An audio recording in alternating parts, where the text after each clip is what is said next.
Esto es En Análisis. ¿Cómo les va? Bienvenidos. Un gusto recibirlos como todos los días. Aquí estamos en nuestro DTV, Diputados Televisión. Sí, aquí estamos, en el Congreso mismo, en el edificio anexo y atendiendo a todo lo que sucede aquí dentro de la Cámara. Y veíamos en la presentación, nuestra presentación, ese hemiciclo lleno de legisladores y legisladoras. Vamos a tener que esperar un poco. No todavía. Todos lo queremos, por supuesto. Pero venimos de una elección, lógicamente, vamos hacia otra. Y está entrando un tema importante, que es presupuesto, claro. Y veremos de qué forma, en tiempo y forma. Recién hablaba el diputado Casareto más tempranito que se está previendo la llegada del ministro, aunque hay una fecha que por prórroga puede llegar a correrse un poquito, pero sí entra toda la documentación. Ni más ni menos que con todo lo que significa en la evaluación de los números después del domingo. Y no es poco, claro que no es poco, semejante golpe y sorpresa en algunos de los distritos. Hola Laura Serra, ¿cómo va? Bien, ¿vos, Cari? Bien, ¿cómo va todo? ¿Cuándo crees que llegue este presupuesto? El presupuesto ¿Se habla de va a eso? entrar mañana, seguramente por la noche, es lo que anticipan voceros del Ministerio de Economía. Lo que no está confirmado es la presencia del ministro Martín Guzmán, que podría venir o no, y si viene... quizás sea en los sucesivos días, todavía no está confirmada la fecha, eso es por lo menos lo que trasciende del Ministerio de Economía.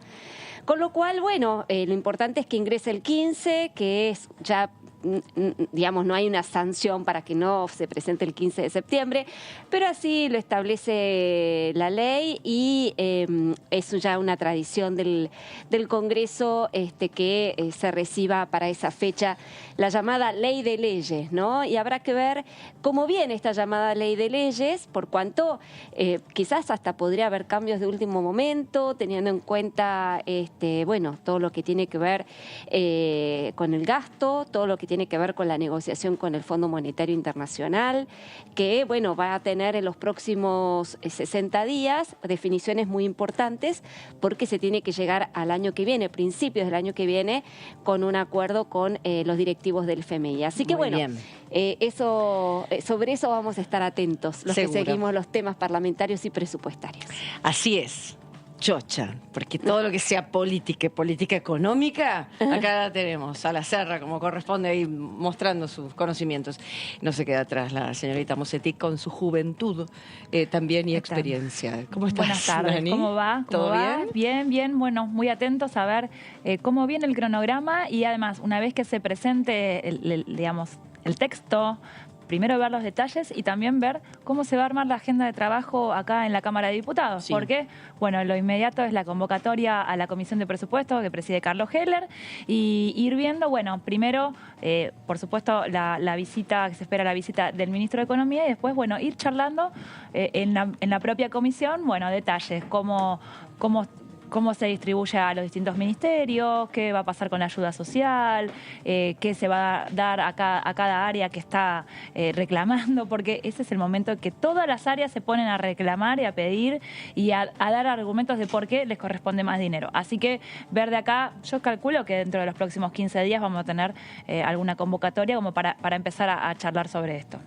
Bien, estábamos viendo que es inminente que llegue acá un tema importante y que de hecho se viene trabajando desde hace tiempo y tiene que ver con nuestro ecosistema y con la productividad, y es sobre todo la protección de nuestra tierra, con la ley de humedales, pero ese tema lo están tocando en el Palacio. Ahí estamos en nuestro Teleparodi. Sofía, ¿cómo estás? Adelante, Raimundes. Safi Raimundes.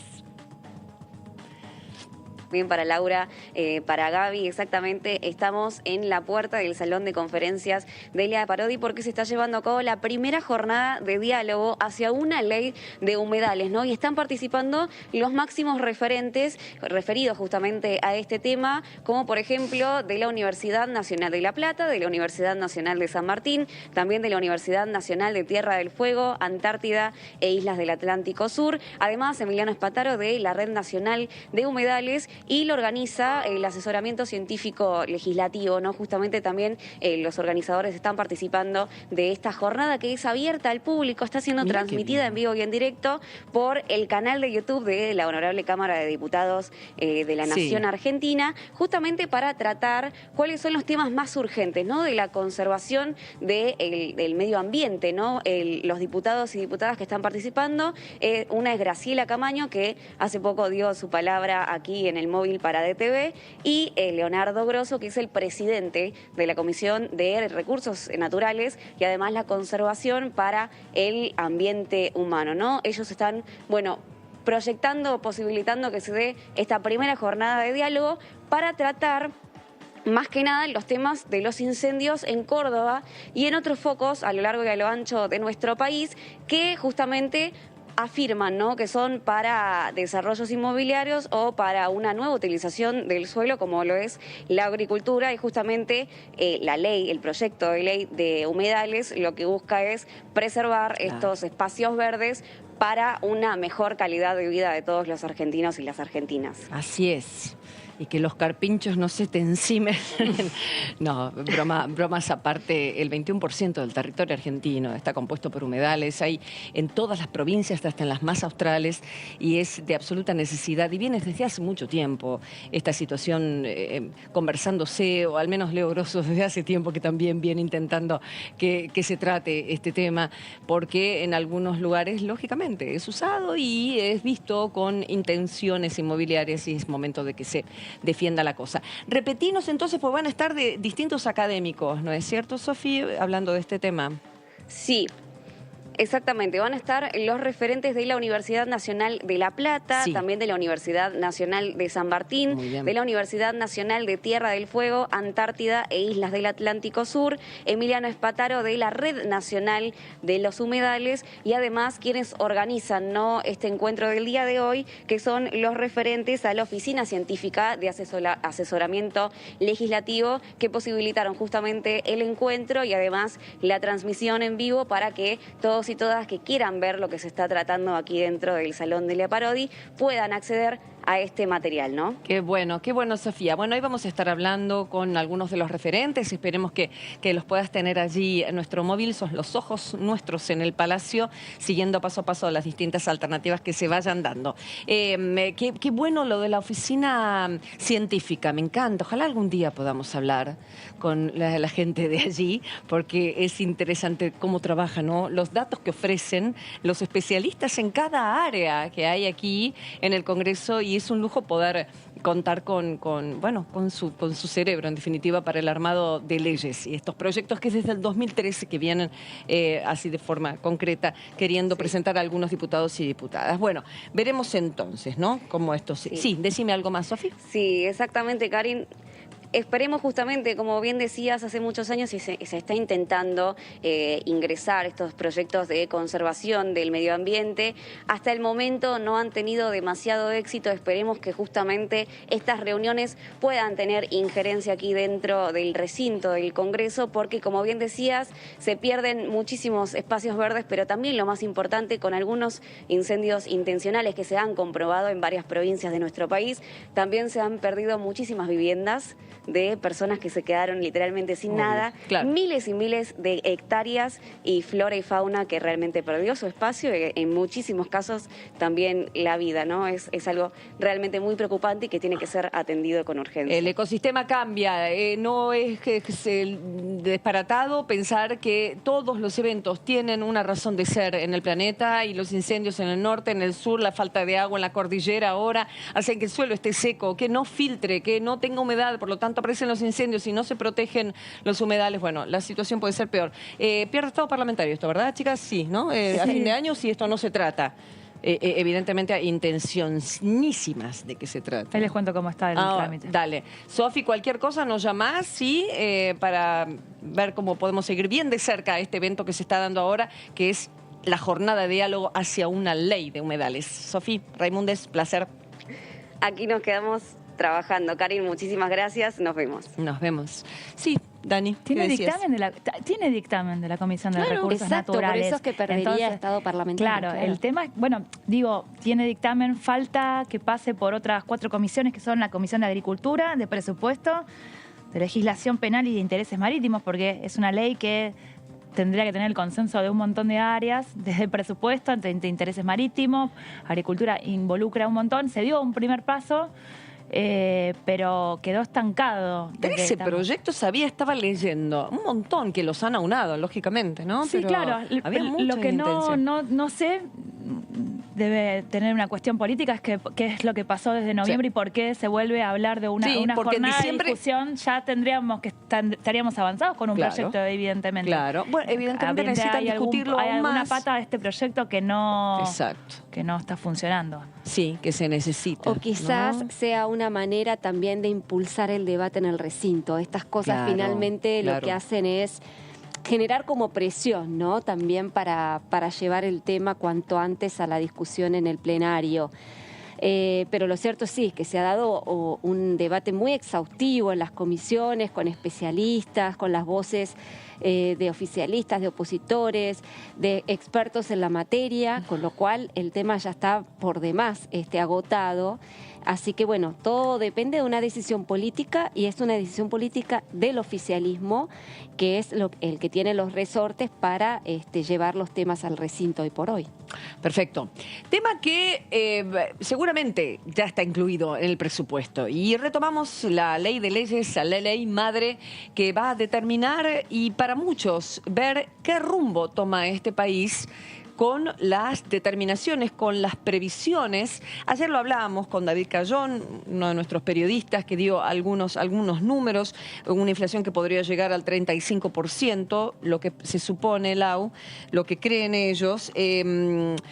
Incluso, bueno, es un ordenamiento macroeconómico, porque sí o sí tiene que estar esta previsión para que luego, y en definitiva, todos podamos saber, incluso las empresas más grandes, las más chicas, todos nosotros, qué se nos va a presentar en el próximo año. Sí, si el presupuesto o la pauta de inflación es la que vos me acabas de decir, indudablemente es un dibujo, porque todas las consultoras, tanto privadas como inclusive las que hace el relevamiento del Banco Central, están anticipando una inflación bastante más alta, ¿no? Sí. Todo indica que no va a bajar de entre el 45 y 50% el año que viene, es lo que se está estimando. Si bien ahora la inflación está bajando, de hecho se está diciendo ahora en estos minutos se está dando a conocer la inflación del mes pasado, pero lo cierto es que va a seguir siendo una inflación alta. Convengamos que el año pasado se había previsto para el actual una inflación del 29%, y el ministro Guzmán debió admitir que iba a ser mucho más alta. Efectivamente lo es. Así que bueno, habrá que ver, digamos, qué pauta es la que establece el Ministerio de Economía para lo que es la inflación, y los demás lineamientos macroeconómicos que son importantes a la hora de dar una previsión, como vos decías, Karin, hacia los principales sectores, lo que tiene que ver con el dólar, sobre todo, la cuestión, el cambio con el peso, la cuestión del gasto, el déficit tanto primario como financiero. Son todas lineamientos que indudablemente son un parámetro, pero de ninguna manera son digamos, cuestiones fijas que tiene que cumplir el Poder Ejecutivo, sino que son proyecciones. Bueno, veremos entonces qué es lo que sucede. Vamos a seguir hablando de este tema, claro está, pero con la voz de los diputados y diputadas. Vamos a la provincia correspondiente y a la primera entrevista de la tarde.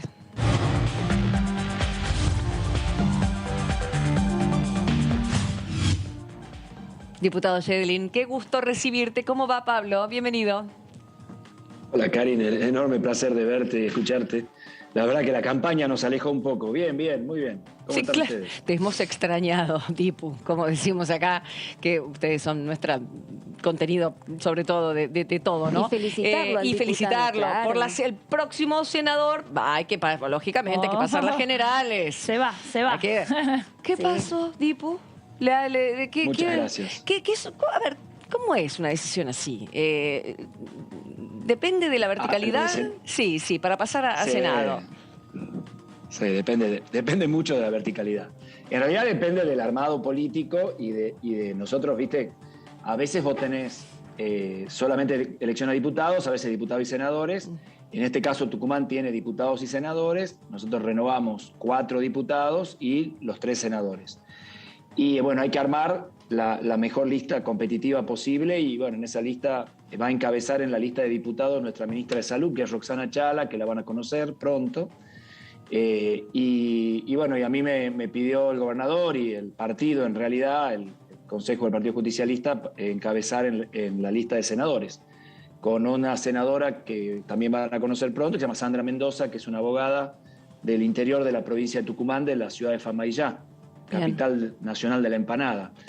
Así que bueno, por lo menos esa parte va a estar garantizada, la parte gastronómica la tenemos garantizada, es una gran militante también, y vamos a, de alguna manera, a representar a la provincia de Tucumán en el Senado. ¿Qué pasó el domingo, Pablo? ¿Qué crees que sucedió? Bueno, la verdad que nosotros en Tucumán tuvimos una elección excelente, tuvimos mucha participación, 80%, y bueno, ganamos, el peronismo ganó, el Frente de Todos ganó por más de 100.000 votos, que para Tucumán representa 14 puntos de diferencia con Cambiemos. Fuimos divididos, el Frente de Todos fue en una compulsa interna y ellos, los de Cambiemos también, nosotros en 2 listas, ellos en 3 listas, y bueno, ganamos la lista nuestra que representaba al gobernador, era una lista, y la otra lista que era del vicegobernador era la otra. Nosotros ganamos en todos los departamentos menos en uno, y por más de 110.000 votos, una cosa así, le ganamos a la segunda lista peronista. Pero hoy ya esa historia ha terminado, ahora estamos todos juntos, reorganizándonos. Entiendo que el vicegobernador, que era el candidato a primer diputado de la lista esta, acaba de renunciar, así que va a asumir en la lista el varón que sigue. Ellos han logrado poner un diputado en la lista de diputados, de los 4 lograron interponer 1. Así que bueno, vamos con la lista de senadores nuestra y con la lista de diputados ya a competir y Cambiemos. También estructuró en el lado del Senado, quedó nuestro actual intendente de San Miguel de Tucumán, que es Germán Alfaro, y Beatriz Ávila, que ustedes la conocen porque era diputada por Tucumán también. Ellos son la competencia nuestra en esta elección. Y del lado de la Cámara de Diputados, el Senado, y del lado de la Cámara de Diputados quedaron el intendente de una ciudad del interior que se llama Concepción, la ciudad, y él se llama Sánchez. Quedó como primer candidato a diputado por Cambiemos. Así que bueno, esa es la elección que se viene en noviembre y nosotros esperamos seguir intentando mantener lo que creemos que nos llevó a la victoria, ¿no? Que es explicarle a los tucumanos lo mal que lo pasamos en los 4 años del gobierno de Mauricio Macri, cómo ese gobierno a Tucumán lo tuvo en el olvido absoluto. Nosotros hemos firmado más obras, más convenios de obra pública en el año de la pandemia, este último, que en los 4 años del gobierno de Mauricio Macri. Eso la gente lo entendió bien, porque en definitiva Tucumán entendió bien lo duro que fue para nosotros esos años, que no había pandemia. Bien. Así que bueno, esa es la discusión y nosotros estamos convencidos de que vamos a tener 2 años buenos por delante. Bien. Y que bueno, la gente intentamos, y eso parece que conseguimos, que la gente vote con esperanza, no con bronca. Nos quedamos ahí, nos quedamos en Tucumán. Todo esto excelente.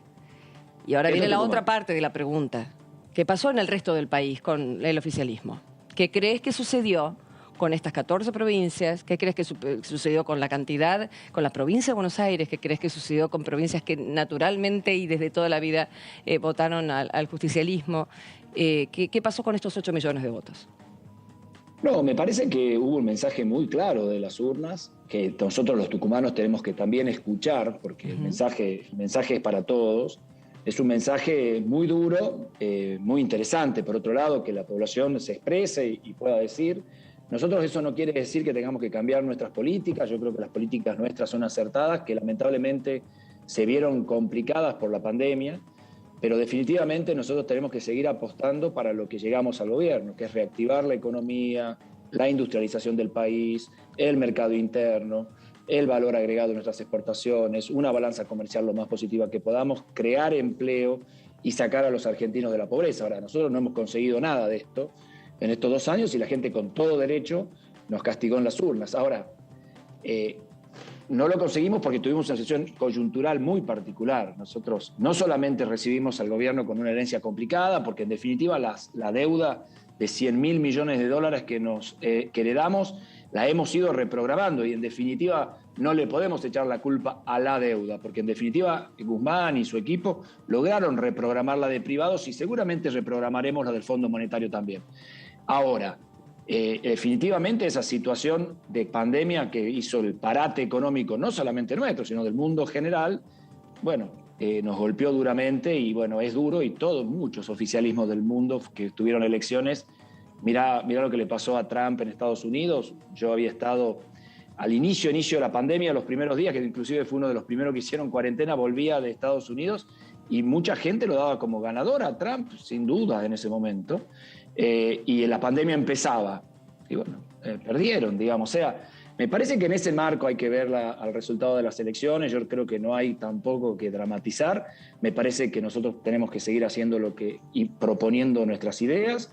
Y la gente elegirá y en definitiva nosotros tendremos que adecuarnos a lo que la gente necesita en la Argentina.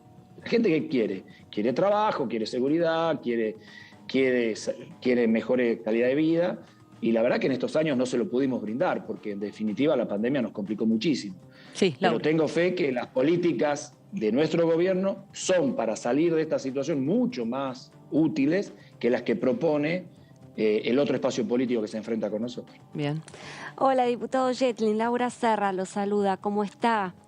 Hola, Laura. Preguntarle porque hay un proyecto de ley del Poder Ejecutivo que está pendiente de tratamiento en la Cámara Baja, que tiene que ver con la exhibición de impuestos para la compra por parte del Estado, de los estados provinciales, de los municipios, de las vacunas que se produzcan aquí en el país. Es un proyecto que ya viene que se presentó hace un par de meses, fácil, pero que todavía no se ha tratado aquí en la Cámara de Diputados en comisión.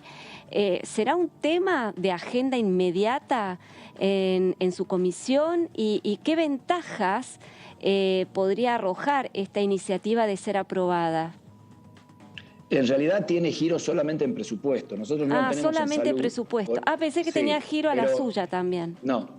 No, pero estamos al tanto del tema. El problema que se generó fue que al elaborar la Argentina vacuna Sputnik, sí. Richmond elaborar vacuna Sputnik, y entonces el contrato, nosotros tenemos por la ley de compra de vacunas COVID eximido los impuestos, el IVA, pero también los impuestos de importación y todas estas vacunas que llegan de Rusia y cualquier otro país no pagan impuestos, ni aduaneros ni IVA. Las que están hechas en la Argentina no están incluidas en esa ley porque nosotros en ese momento ni se nos ocurrió que la Argentina iba a producir vacunas propias, esa es la verdad. Entonces no lo pusimos en la ley. Claro. Quedaron de alguna manera grabadas.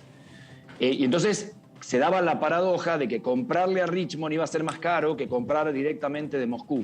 Claro. Entonces eso fue lo que esta ley intenta resolver. Yo entiendo que eso se ha resuelto de alguna manera porque ayer, me ha llegado al despacho allá en Buenos Aires, pero yo no lo he podido leer todavía porque no lo mandamos por vía digital, porque después dicen que nosotros lo filtramos y ocurren estas cosas.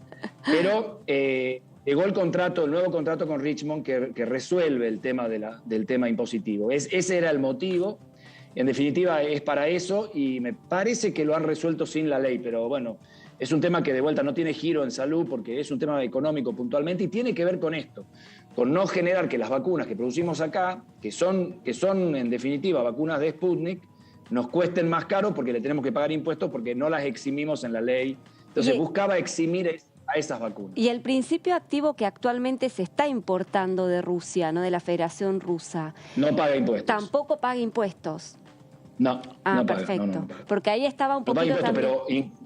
Claro, vos lo recibís a la bolsa, el bulk de vacunas sin pagar impuestos, pero cuando lo elaborás y el Estado quiere comprarlo, tiene que pagar impuestos porque no está eximido. Pero digamos, es un tema en definitiva, que el Estado se paga y se compra solo, porque somos el único comprador de vacunas hoy, el Estado.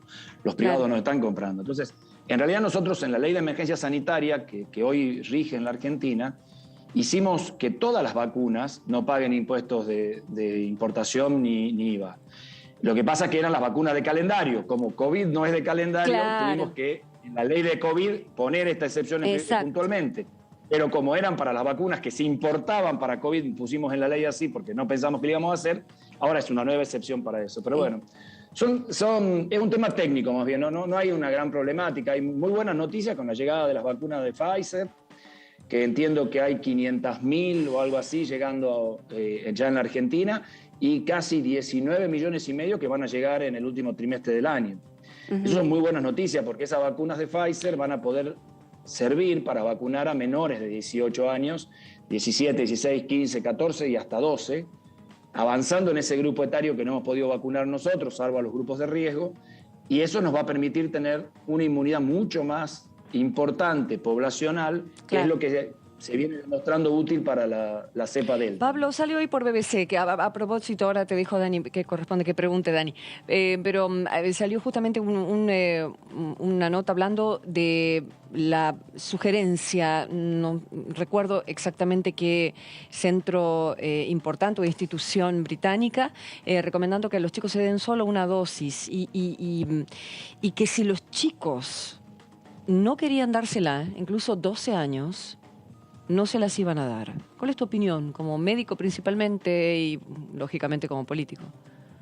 No, a ver, nosotros en la Argentina a las vacunas que ya son de calendario, o sea que hemos aceptado como vacunas seguras y absolutamente, nosotros tenemos una ley que las hace obligatorias para los grupos de edad que definimos que hay que vacunarse. O sea que si en algún momento tuviéramos vacunas para 12 años que sean seguras, Pfizer sería una de ellas, por ejemplo, nosotros no tendríamos problemas en que sean obligatorias. A mí me parece que en este sentido no ha habido grandes problemas con eso. Los ingleses no tienen sus vacunas obligatorias.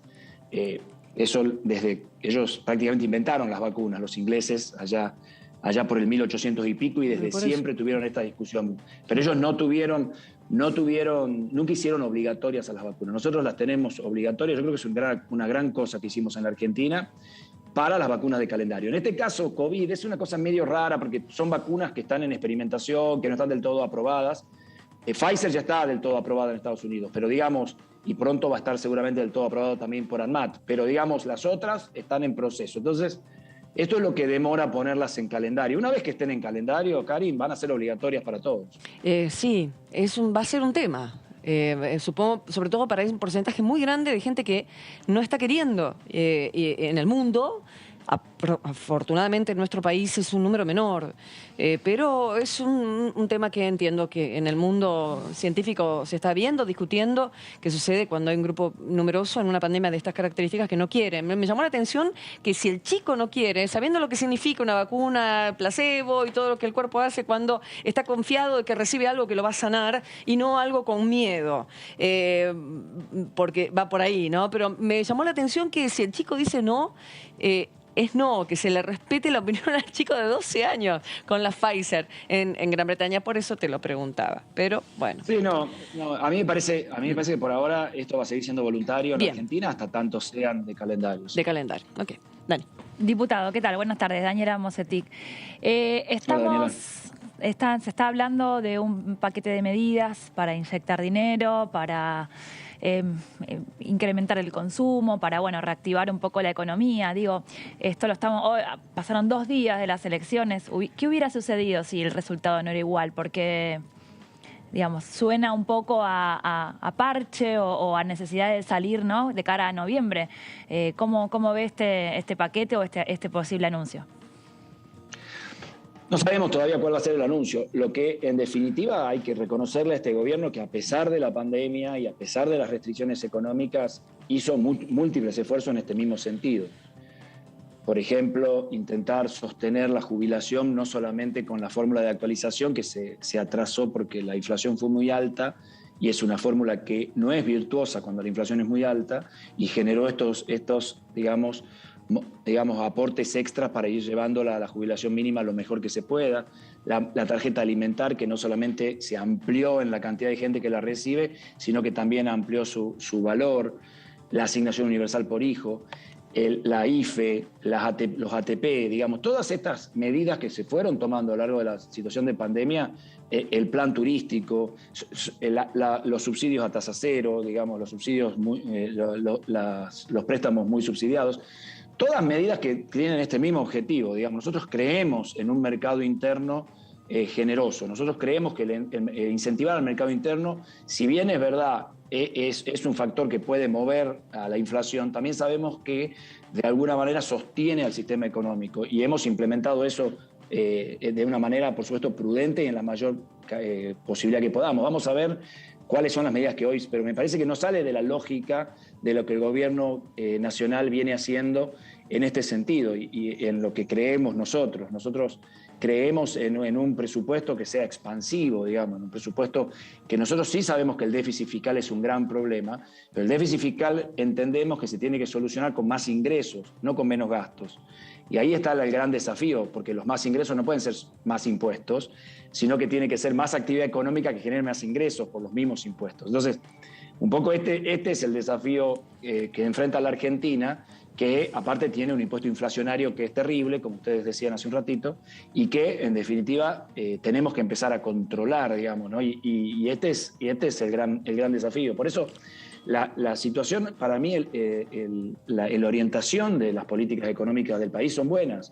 Yo creo que el ministro Guzmán viene haciendo una tarea muy interesante y que lo que tenemos que hacer es avanzar en esto.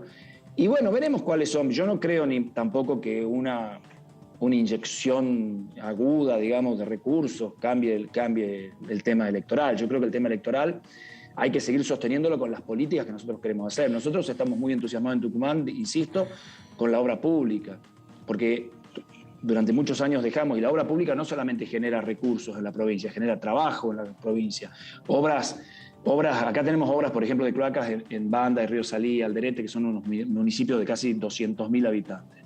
Esa obra es una obra de 3, 4 años. Esa obra genera empleo para personas en Tucumán durante 3, 4 años. La autopista Santiago del Estero genera empleo por 2, 3, 4. Entonces, eso no solamente genera que mueve la economía, sino que genera empleo, la gente está más tranquila y podemos, empleo genuino, digamos. ¿Entendés? Entonces, la verdad que ese es el camino. Nosotros creemos en esa solución. Ahora, Pablo, nos has mencionado puntos concretos con respecto a la pregunta de lo sucedido el domingo en el territorio nacional con cuestiones de la pandemia, lógicamente, con los oficialismos que perdieron en el mundo. Eso es muy cierto, sucede mismo acá al lado de Chile, en Brasil, Estados Unidos, en Europa, Alemania, Merkel. Eso es verdad, la gente entendiendo la desesperación de la pandemia. Las pandemias cambian por completo a las sociedades, lo sabemos por historia. Pero ¿no crees que hubo algo de política? En cada ministerio, en cada sector hubo ruido. Empezamos con el vacunatorio en salud, después educación, cierran las escuelas cuando tenían los números y Trota decía que estaba todo bien, que la escuela estuviera abierta. Después seguridad, un ministro que está con pica de provincia de Buenos Aires a la ministra de Seguridad de Nación. Se sienten los ruidos. ¿No crees que la gente los escuchó y fue un punto más, aparte del bolsillo, para votar así? Puede ser. Yo no digo que no. Yo lo que digo es que nosotros, y desde Tucumán lo hemos dicho, lo hemos expresado explícitamente, apoyamos firmemente al presidente Alberto Fernández, a su gabinete, que es el gabinete que él decide y acompañamos a sus decisiones. A mí me parece que las políticas de sus gabinetes y del gabinete es correcta. Sus funcionarios en líneas generales, te diría, prácticamente con todos tenemos una relación excelente y me parece que nosotros tenemos que hacer en estos momentos duros, porque la Argentina y el mundo está saliendo lentamente de la pandemia, es darle un apoyo firme a esto y no empezar, desde nosotros digo, no lo digo por vos, Karin, no empezar a buscar algún culpable, algún fusible, como si tuviera alguna gran responsabilidad, cuando en realidad el problema es mucho más grande y el problema tiene que ver con cómo vivimos los argentinos en estos 2 últimos años, por una situación compleja que ocurrió en todo el mundo y que tuvo también por detrás un aprovechamiento político de la oposición, que obviamente no lo vamos a criticar, porque en definitiva de eso se trata un poco la política también, pero que aprovecharon y nos hicieron creer que la culpa del virus de la pandemia era nuestra, que la culpa de las restricciones eran nuestras, que las vacunas no llegaban porque habíamos comprado mal, que llegaban rápido, que las que llegaban no servían. Y todo esto que lo vivimos, bueno, también fue de alguna manera repercutiendo en un grupo de la sociedad que quedó con estos mitos de la cuarentena más larga de la historia, llegaron muy tarde las vacunas que compramos son las peores, ¿no? Sí, lo de Pfizer, bueno, sí, la gente sí, que no nos escucha sabe que esto sí. caló profundo en alguna gente. Bueno, nosotros hemos intentado rebatir todos estos argumentos y lo hemos conseguido con más o menos éxito. No importa, Pablo, porque en definitiva yo no me quejo de la política es para eso, pero digamos, me parece que en eso se enmarca y no me parece que en la gestión de cada ministerio. Diputado Yedlin, no, justamente aprovechando su condición de médico y justamente haciendo hincapié en la cuestión de la vacunación, que creo que no tiene que dejar de perder vigencia e importancia, pese a la campaña y pese a todo lo que estamos viviendo políticamente los argentinos. Pero quería preguntarte porque, digamos, uno está viendo que si efectivamente están llegando vacunas o han llegado vacunas, más de 50 millones de vacunas hasta ahora, creo que casi 51 millones de vacunas, pero lo cierto es que hay incumplimientos, o por lo menos lo que uno está viendo por parte de AstraZeneca, que supuestamente estos embarques que iban a venir de México, que no están viniendo en tiempo y forma, tampoco la vacuna Sputnik de Rusia está viniendo en tiempo y forma, son contratos que no se están cumpliendo en tiempo y forma, y yo la verdad quería preguntar si ya no es tiempo de que el Estado argentino haga algún reclamo firme y concreto, porque tengo entendido que nosotros estamos pagando contra vacunas recibidas, ¿no es cierto? O sea que no estamos pagando por adelantado. Creo que por el caso de Sputnik, no sé la AstraZeneca, pero digo, teniendo en cuenta de que la pandemia no terminó, que si bien se ha ralentizado un poco el nivel de contagios y que Dios gracias la variante Delta la hemos podido frenar, pero de ninguna manera la pandemia ha terminado. ¿Qué está pasando con la cuestión de los incumplimientos en los contratos? Y si ustedes como diputados nacionales o legisladores nacionales pueden hacer algo al respecto. Bueno, a ver, me parece que la pregunta es muy interesante. Yo creo que en líneas generales prácticamente ningún laboratorio ha cumplido en tiempo y forma con los contratos que hemos tenido. Pero definitivamente si hay dos que no han cumplido son AstraZeneca y Sputnik. Ambos, la Federación Rusa y AstraZeneca, vienen cumpliendo, pero vienen cumpliendo con una demora muy significativa. Muy significativa, sí. Sí. De todas maneras, ¿qué hizo la Argentina? Y bueno, siguió contrató Sinopharm, contrató Moderna, bueno, recibió de Moderna, contratamos, van a llegar el año que viene, pero recibió de Moderna, tiene el contrato con COVAX, tampoco COVAX cumplió, digamos, el Fondo de las Naciones Unidas. Ahora, en teoría, hasta fin de año van a llegar cerca de 20 millones de vacunas de Pfizer, entonces que van a sumarse a todas estas, bueno. Pero es una paradoja, ¿no?, lo de Pfizer. Digo, paréntesis, es una paradoja lo de Pfizer porque están llegando más rápido a la de Pfizer, que era supuestamente con el laboratorio con el que se tenía mayor problema, y lo que debía venir de Rusia o de AstraZeneca es la que tiene mayor problema en cumplir, ¿no? Digo, no deja de ser una paradoja. Ojalá sea así. Ojalá sea así porque las de Pfizer todavía no llegaron 500.000, pero nosotros creemos que sí van a llegar. De vuelta no han llegado las 20 millones, van a ir llegando en el último trimestre del año. No sabemos todavía, o sea, creemos que ojalá cumplan y entonces a fin de año podamos decir esto que vos decís, y al final Pfizer nos cumplió muy bien y ojalá sea así, porque en definitiva es una gran vacuna y nos permite vacunar a los menores, que son los que nos falta vacunar. Así es. Lo cierto es que todos los estudios han mostrado que todas las vacunas son efectivas, todas son muy efectivas para formas graves e internación, algunas son más o menos para formas leves o contagio, y para todas las variantes, inclusive la Delta. Y la otra cosa que es muy interesante y es que parece ser que por ahora no hay mucho apuro en poner una dosis de refuerzo. Y sí tenemos mucho más urgencia, por decirlo así, en el mundo en vacunar a aquellos que no se han vacunado. O sea, el mundo debiera preocuparse hoy más que por poner terceras dosis a personas que ya están con el esquema completo, en vacunar a aquellos países en donde nadie se está vacunando, ¿no? Y este es el gran desafío. Claro. Para nosotros, a aquellas personas que no se han vacunado. Me parece que ahí está el camino y ojalá el mundo aprenda la lección, porque si no, volvemos a caer en la misma historia.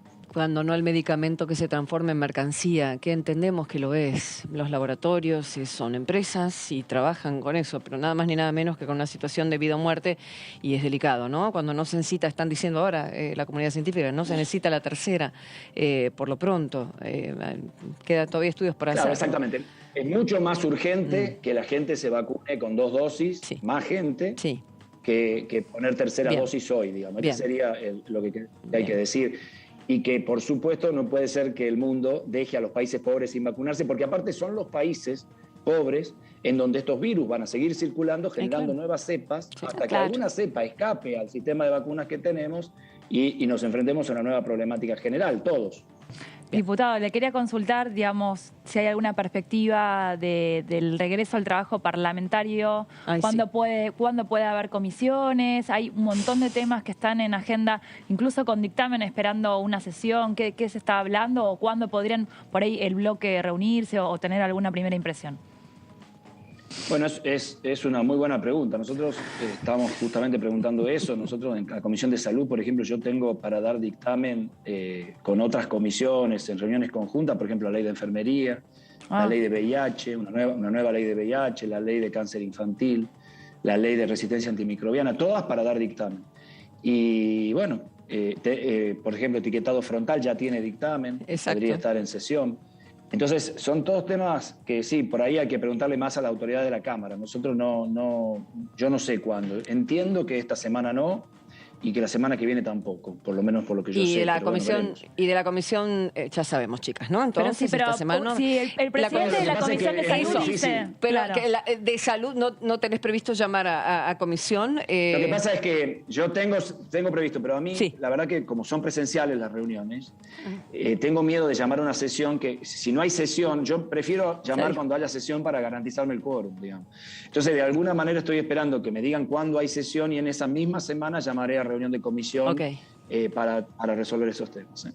Claro, hay que aclarar que efectivamente está la cuestión del protocolo no saldado, si efectivamente van a seguir las comisiones virtuales de manera virtual o no, pero ya al estar vencido el protocolo, deberían ser presenciales todas las reuniones de comisión. Ahí es donde el diputado explica justamente para garantizar, y sobre todo porque seguimos en campaña, ¿no? Porque muchas veces nosotros pensamos que, claro, se acabaron las PASO, se acabó todo, pero lo cierto es que la campaña, y ahora empieza el juego en serio, digamos, ¿no? Me parece que hay que aprovechar este mes intermedio, tendríamos que aprovechar. Yo creo que sí, sobre todo porque hay muchos dictámenes que perderían estado parlamentario si no se discuten antes de fin de año y bueno.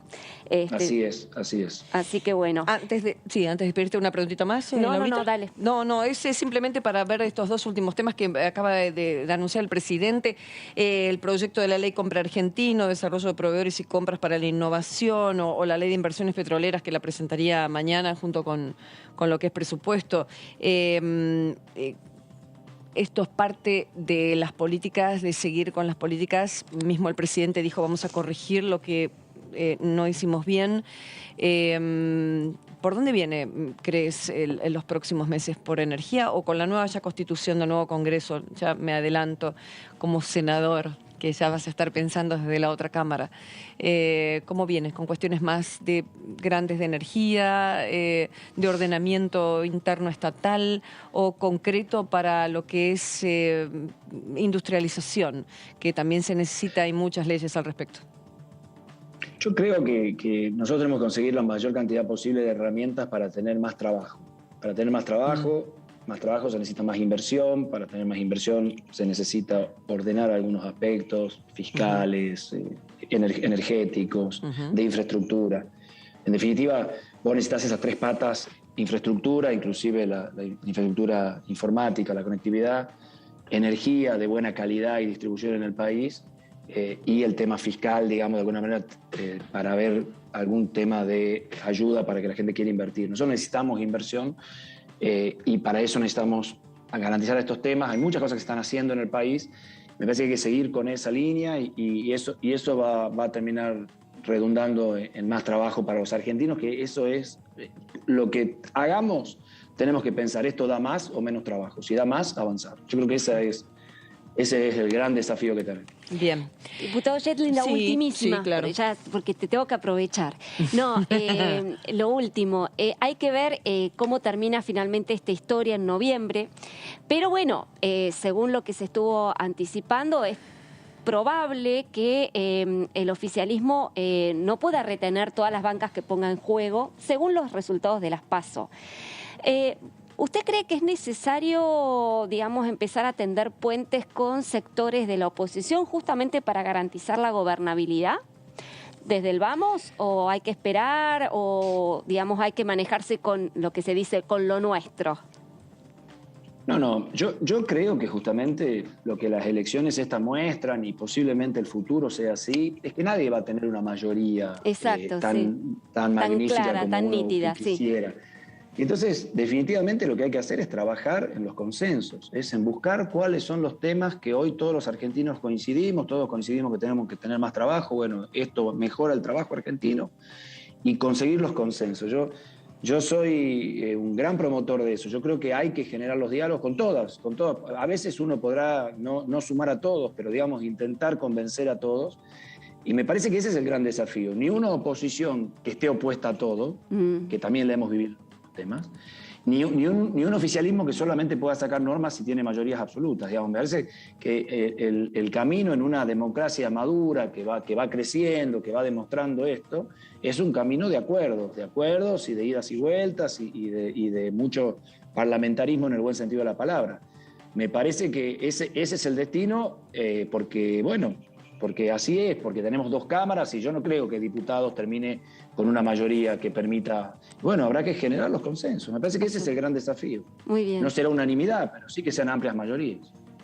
Bueno, ayer justo hablamos de un proyecto de ley de enorme, que tan trabajado de salud, que en algún momento, antes de que te vayas de la Cámara, me gustaría que podamos hablar, porque han hecho un trabajo muy, muy grande. Estaba tratando de recordar el nombre, no sé si Gustavo, la diputada con la que estuvimos hablando Claudia ayer. Márquez. Claudia Márquez de Córdoba Federal, un compendio. Gracias, de un montón de leyes como 800 para leyes dice que revisó. Sí, para actualizarla. Sí, lo conozco el proyecto, sí. Bueno, sí, está bueno. Es como una reunión es como un código, como tener un código civil, ordenamiento. Un código sanitario. École, debido a todos los problemas. Actualización. Exacto. Es muy interesante, mucho trabajo. Mucho trabajo, sí. Justo estuvimos hablando que durante estos 10, 12 meses de encierro estuvieron abocados a eso y bueno, qué más que preguntarte a vos del asunto después cuando te llegue el proyecto y lo puedas ver bien. Gracias, Pablo. Un placer, como siempre. Chao, Karin. Que estén muy bien. Que cuídense, nos vemos pronto. Nos vemos pronto. Hasta luego. Bueno, vienen de la campaña, claro, algunos diputados y diputadas y con el cansancio enorme. Otro que sería buen movilero nuestro, la verdad, porque le preguntamos todo, no hay tema que se le escape. Porque y no se escapa. Contesta, por supuesto, lo que tiene que contestar y lo que cree que tiene que contestar. La idea es que se puede hablar en concreto, más allá de la coyuntura, política muchas veces, pero si nos quedamos ahí, no preguntamos lo concreto que nos importa, que son los proyectos de ley y cuándo salen, porque de coyuntura política la Serra podemos hablar hasta mañana. Sí, nos dio algunas pistas de lo que necesitamos saber es cómo va a reactivar el funcionamiento. Sí, trabajo, acá, mencionó energía, infraestructura, energía esta semana que viene. Y tema fiscal. Sí, y esta semana y la que viene, me parece. No hay nada, ¿o sí? Parece que no hay nada, pero... No. Tienen que descansar de toda la campaña que hicieron. Y lógicamente ordenar y ver el tema presupuesto, que es lo fundamental. La presencialidad. Y la presencialidad, pero... Alto ahí. Ya voy con Dani. Un segundo. El protocolo, esto se va a firmar en breve. ¿Qué dice la oposición al respecto? ¿O la oposición todavía está festejando? ¿Qué pasó? ¿Qué pasa con eso? No, la oposición quiere ya las sesiones presenciales. Claro. De ninguna manera ya, a lo sumo, pero muy reducida a un universo de legisladores con algún tipo de dolencia o de comorbilidad que le impida participar de manera presencial en el recinto, pero por lo que yo estuve hablando con la gente de Juntos por el Cambio, la intención es insistir sesiones presenciales, digamos. Sí. Ya todos los chicos vuelven a la escuela, los trabajos están prácticamente, no en su plena normalidad, pero bueno, están ya volviendo un poco a la situación previa a la pandemia. Bien. Así que eso es lo que van a reclamar. Tendremos novedades al respecto dentro de muy poco. Personas con discapacidad, Daniela Sí, Bosetti. traje un proyecto de la diputada Gabriela Caseles del Frente de Todos de San Juan. Siguen entrando proyectos, seguís entrando a Eso es la bueno. página de la Cámara de Diputados que va actualizando semanalmente, o a veces cuando hay más caudal, un poquito más frecuente y entran temas que se están acumulando. Ahí decía Yedlin, todos los temas que están para tratarse, incluso con dictamen. Este proyecto es una ley de promoción para la toma de conciencia sobre los derechos de las personas con discapacidad. Ahí Gabriela Caseles de Frente de Todo San Juan. La intención es promover en todos los niveles y modalidades del sistema educativo propuestas y acciones para la toma de conciencia sobre los derechos de las personas con discapacidad y al mismo tiempo propiciar la participación de las comunidades educativas en la plena integración social. Lo que propone la diputada es un trabajo en una doble vía, digamos.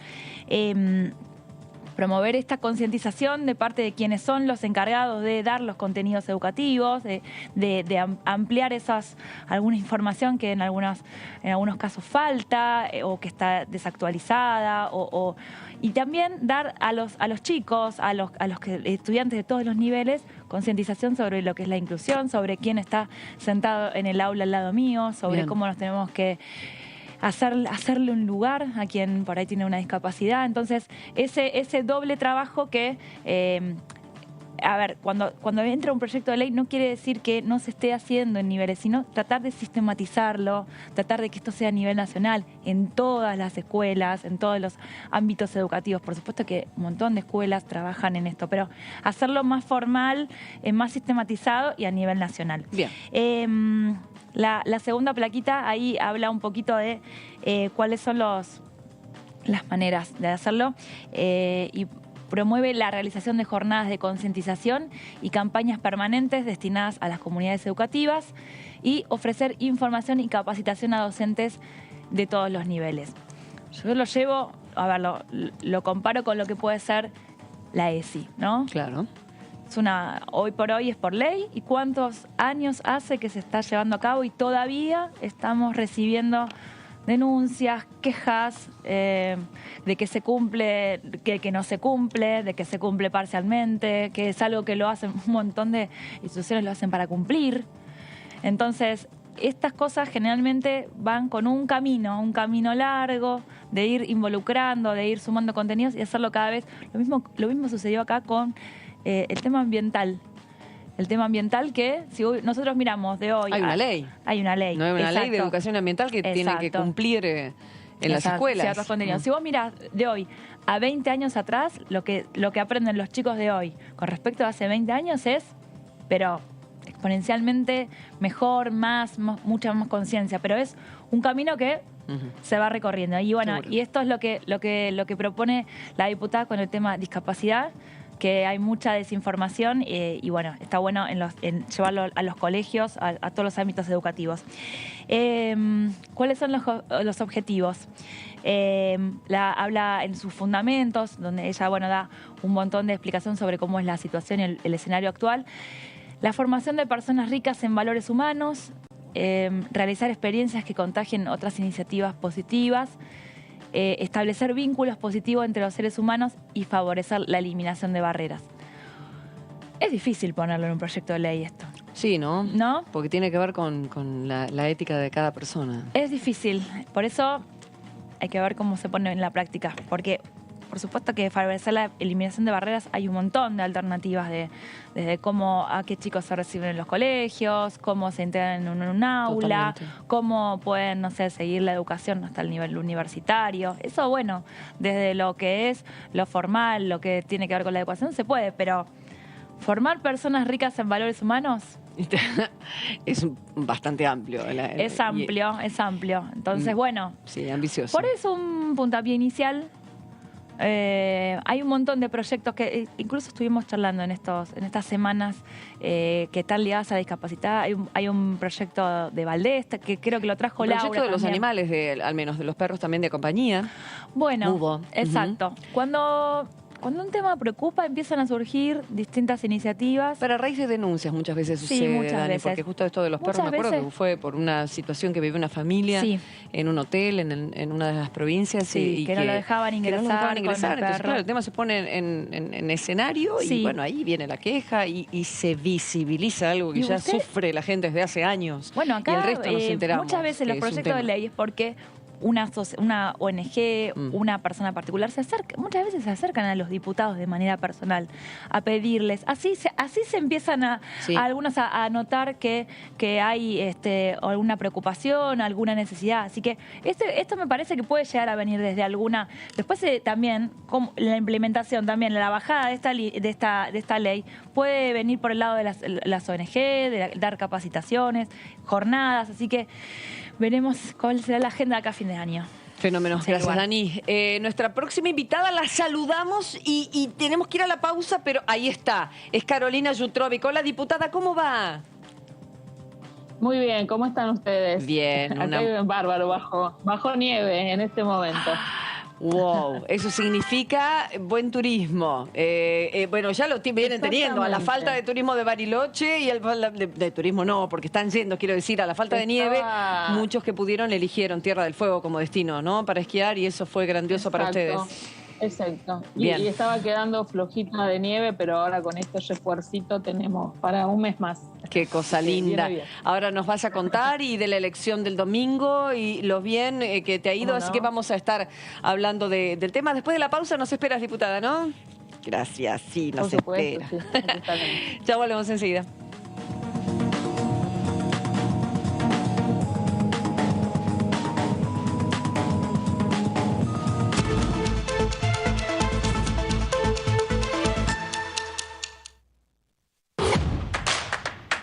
Información. Análisis. Diálogo. Consenso. Innovación. Economía. Ambiente. Tecnología. Federalismo. Pluralidad. Oficialismo. Oposición. Todo lo que sucede en el Congreso. Te lo contamos nosotros. Porque somos tu voz en el Congreso. DTV, el periodismo en el Congreso. Estamos vacunando. Cuidémonos más que nunca. Para evitar que la enfermedad se propague, es importante que utilices correctamente el barbijo cuando te encontrás con otras personas. Chequea que tenga 2 o 3 capas de tela. Usalo siempre y cubriendo el mentón, la boca y la nariz. Recordá que los barbijos con válvulas y las máscaras no impiden la transmisión de COVID-19. Sigamos practicando la cuidadanía. Ministerio de Salud. Argentina Presidencia.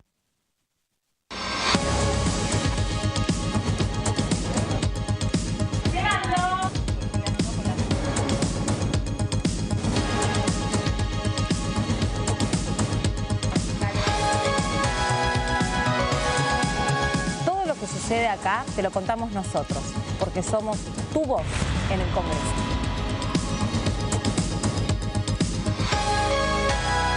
DTV, el periodismo del Congreso. ¿Qué diferencia hay entre la Cámara de Diputados y la Cámara de Senadores? La Cámara de Diputados representa al pueblo de la nación argentina. Esto significa que las provincias más grandes y con mayor cantidad de habitantes tienen muchos más diputados que las provincias más pequeñas. La manera de establecer las cantidades es proporcional. La Cámara de Senadores representa a las provincias. Cada provincia envía 3 senadores al Congreso Nacional. El total de senadores es 72, dado que las provincias argentinas son 24.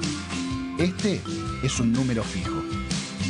Por ejemplo, la provincia de Buenos Aires cuenta con 70 diputados nacionales y la provincia de Tierra del Fuego con 5. Pero tanto la provincia de Buenos Aires como la de Tierra del Fuego cuentan con 3 representantes cada una en el Senado de la Nación. Cada 2 años, el Congreso Nacional renueva la mitad de sus diputados y 1/3 de sus senadores nacionales. El mandato de los senadores es de 6 años, mientras que el de los diputados es más breve, dura solamente 4 años.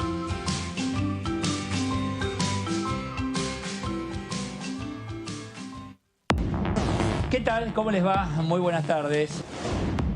La agenda ambiental y la agenda del cambio climático, la protección de nuestros bienes naturales, la discusión sobre el modelo productivo que tiene que tener la Argentina hacia futuro, sea parte del debate político. Los últimos 18 meses no han sido meses fáciles en general, en términos económicos. La provincia de Catamarca, con las reglas del juego que están establecidas, tanto en lo que tiene que ver con el esquema tributario y con la legislación laboral en particular, no tiene futuro si las cosas siguen así. Yo creo que si bajáramos los impuestos, obviamente, como decía la famosa curva de Laffer, que tanto cacarean los economistas, pero que tampoco aplican, a una menor presión tributaria habría mayor gente que pagaría impuestos y tendríamos a todo el mundo en blanco. De lunes a viernes. COVID-19. ¿Qué hago si tengo síntomas? Fiebre de 37 grados y medio, tos, dolor de garganta, dificultad al respirar, dolor muscular, dolor de cabeza, diarrea y o vómitos, pérdida de gusto o olfato, rinitis o congestión nasal. 1. Lo más importante de todo, aislate. 2. Avisa en el trabajo. 3. Hacé la consulta médica lo más rápido posible. 4. Avisale a las personas con las que hayas tenido contacto estrecho en las 48 horas previas a iniciar síntomas que deben aislarse durante 10 días. 5. Si se confirma el caso, cumplí de manera estricta el aislamiento y seguí las recomendaciones del sistema de salud de tu localidad. Sigamos practicando la cuidadanía. Ministerio de Salud. Argentina Presidencia. ¿Qué es tener tu casa propia? ¿Es tener un título que diga que es tuya? Sí, pero es más que eso. Es saber que vos y tu familia van a tener un lugar al que puedan llamar casa. Y a partir de ese momento, todo cambia. Los mates van a tener un sabor único. Las pastas van a ser más ricas que nunca. Y las noches en familia, más divertidas. Por eso lanzamos Casa Propia, un plan nacional de vivienda para que cada argentino y argentina pueda tener su casa. Conoce más en argentina.gov.ar/Casa Propia. Casa Propia es construir futuro. Reconstrucción Argentina. Ministerio de Desarrollo Territorial y Hábitat. Argentina Presidencia.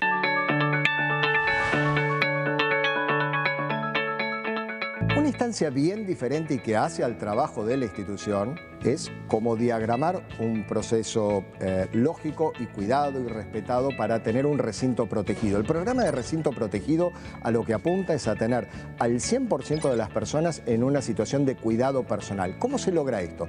Hay 2 instancias. Cuando el número es bajo de aquellos que participan en forma presencial, esto lo podemos lograr a través de un distanciamiento entre banca y banca. Como ustedes ven, las bancas están colocadas a una distancia predeterminada y no las podemos correr, pero sí podemos decirle, bueno, que una banca se utilice, otra no, una sí, 2 no. Bueno, de esa manera logramos construir un espacio cuidado. Ahora, cuando la presencialidad es mayor, esto se logra a través de un testeo previo a la reunión, a la sesión de la que se habla. ¿Y cómo se hace esto? Bueno, lo hacemos pidiéndoles un testeo entre las 72 horas antes y el día de comienzo de la sesión, que en muchas ocasiones lo pueden hacer los legisladores por ser un organismo federal en la misma ciudad de origen, o lo pueden hacer aquí en la Cámara. Aquí en el puesto sanitario se efectúan los testeos de saliva y por hisopado nasofaringeo, y eso es lo que hace que tengamos un recinto protegido, legisladores y los trabajadores en general.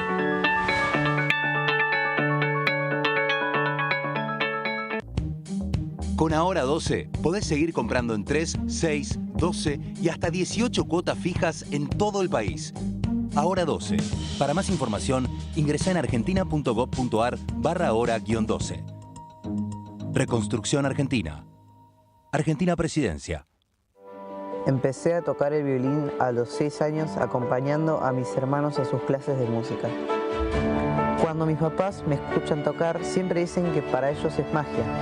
Pero yo sé que la magia no existe y que si yo puedo perseguir mis sueños es gracias a su esfuerzo.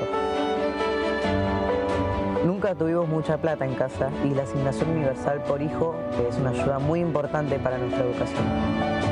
Me llamo Dylan y estoy estudiando para ser violinista. Asignación universal por hijo, igualando oportunidades. ANSES. Reconstrucción Argentina. Argentina Presidencia.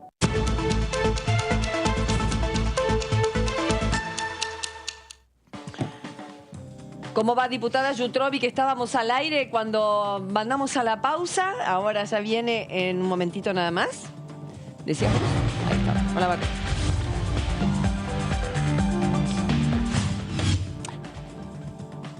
Presentación, Carolina.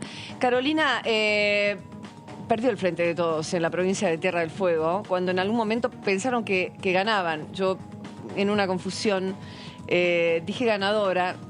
Lo sos seguramente en tu vida por muchos aspectos, y sos muy amable en darnos este tiempo para contarnos. Pero hacemos una evaluación de las elecciones provinciales y después de las nacionales. Carolina, me gustaría escucharte. Sí, por supuesto. Bueno, yo me siento una ganadora igual. Muy bien, porque, muy bien. Digamos, o sea, la cantidad de votos que sacó, digamos, en nuestra lista única, como candidata, encabezando esa lista de candidatos, sacamos más de 30.000 votos. Entonces, para nosotros es un piso muy importante para trabajar en las generales. Y digamos, y en términos de candidatos, digamos, nosotros sacamos el doble del mejor candidato que nos sigue en segundo lugar, ¿no? Así que eso nos da, digamos, un plafón muy importante para enfrentar las elecciones generales, ¿no? Acá empieza una nueva elección donde las pasos permiten acomodar el tablero de candidatos, así que, bueno, tenemos muchísimo por hacer. Por supuesto que acusamos el recibo del mensaje que nos dio el electorado en la provincia y en el país, y bueno, la única lucha que se pierde es la que se abandona, así que hay que ponerse firmes a trabajar en interpretar lo que nos manifestó este electorado, las cosas que nos están faltando hacer, las cosas que venimos haciendo muy bien, pero hace falta que vayan un poco más rápido. Y esto es, bueno, una lectura que hago en lo personal también, ¿no? Un poco dar vuelta estos votos que han sido anulados, que han sido bastantes en la provincia, una buena cantidad de votos que llegan alrededor del 8%, y que para nosotros también eso es un mensaje de la gente que siente que la política no le está solucionando sus problemas, y no queremos que nos gane la antipolítica, así que ahí también hay mucho para trabajar. Bien, diputada Yutrovic, Laura Serra la saluda. Preguntarle cómo fue el nivel de afluencia a las urnas por parte de los electores en Tierra del Fuego. A nivel nacional, en las PASO hubo un 67% de asistencia, pero quería saber cómo había sido en Tierra del Fuego. En Tierra del Fuego superó el 70, así que bien. Hay una buena afluencia. Sí, hubo una buena afluencia de votantes, digamos, así que de todas formas suele ser bastante alto en esta provincia la participación, así que también ahí podemos apelar, digamos, a esa gente que no fue a votar, pero básicamente también a ver qué va a pasar, digamos, con estos votos, como les decía, que quedaron anulados, y nos parece que hay que hacer una interpretación, digamos, de un efecto interesante, ¿no?, que se dio en la provincia. Quizás la gente no dejó de ir a votar, como en otros lugares, como expresión de esto, de estar enojados con la política en general, no con ningún partido en particular, y planteó, digamos, esta votación. Así que en este sentido sí hubo participación, el clima nos acompañó muchísimo, hubo una muy buena organización de todo lo que fue el sistema de elección en las escuelas, nunca hubo amontonamiento ni se formaron colas, en todo caso había pequeños momentos donde había algún grado mayor de afluencia, pero avanzaban muy rápido, y sobre todo que, bueno, dentro de cada escuela, acá bueno, como en todo el país, ¿no?, se dispusieron muchos más lugares de votación, las mesas un poco más distribuidas, y mucho cuidado, por supuesto, de las autoridades de mesa para tener en cuenta, ¿no?, de que seguimos en la pandemia, más allá que estemos mejor vacunados, pero que seguimos en un contexto de pandemia y hay que tomar los recaudos necesarios. Así que se realizó con con mucha responsabilidad todo el acto eleccionario, de parte de las autoridades que lo organizan y de parte de los votantes, ¿no? Las dos cosas. Diputada, ¿qué tal? Daniela Mosetti la saluda. Ahora en el oficialismo se abrió un debate interno, pero bueno, que algunas pistas nosotros vamos viendo. Y recién usted decía que hay que seguir haciendo lo mismo, pero por ahí un poco más rápido. O sea, ¿usted coincide con el presidente de que el rumbo tiene que ser el mismo, pero por ahí acelerar algunas cosas en particular? ¿O cree que esto merece algunos cambios o algunas modificaciones por ahí en el equipo de gobierno o en algunas políticas? Mira, yo creo que básicamente lo que me tocó, por lo menos a mí, caminando la provincia y hablando con una gran cantidad de gente, porque hicimos, gracias a, como digo yo, a que estábamos vacunados, más tranquilos, pudimos recuperar el reencuentro y la escucha mutua con los vecinos y las vecinas. El mayor reclamo es el trabajo, obviamente, ¿no? Entonces me parece que por ahí es lo que nosotros tenemos que acelerar, esas políticas que promuevan empleo, ¿no? Y que el Estado se involucre, porque la pandemia ha golpeado durísimo en todos los sectores económicos, y entonces es necesario que el Estado también acompañe ahí. De hecho, tenemos en la prueba están estos proyectos que están ingresando a la Cámara, algunos ya los tenemos pendientes para trabajar y otros están ingresando, por ejemplo, ayer cuando anunció el presidente lo del compra argentino, y todo el sistema de desarrollo de proveedores para lo que es la compra del Estado, las compras estatales, o mañana ya se va a poner también en presentación el proyecto para la nueva ley de hidrocarburos, ¿no? De incentivo de la actividad hidrocarburífera. Tenemos pendiente lo de automotriz y autoparte, tenemos la ley ovina, tenemos la de, si bien no es exactamente para eso, pero la de etiquetado frontal. O sea, hay un montón de leyes que están, digamos, pensadas para promover la actividad económica.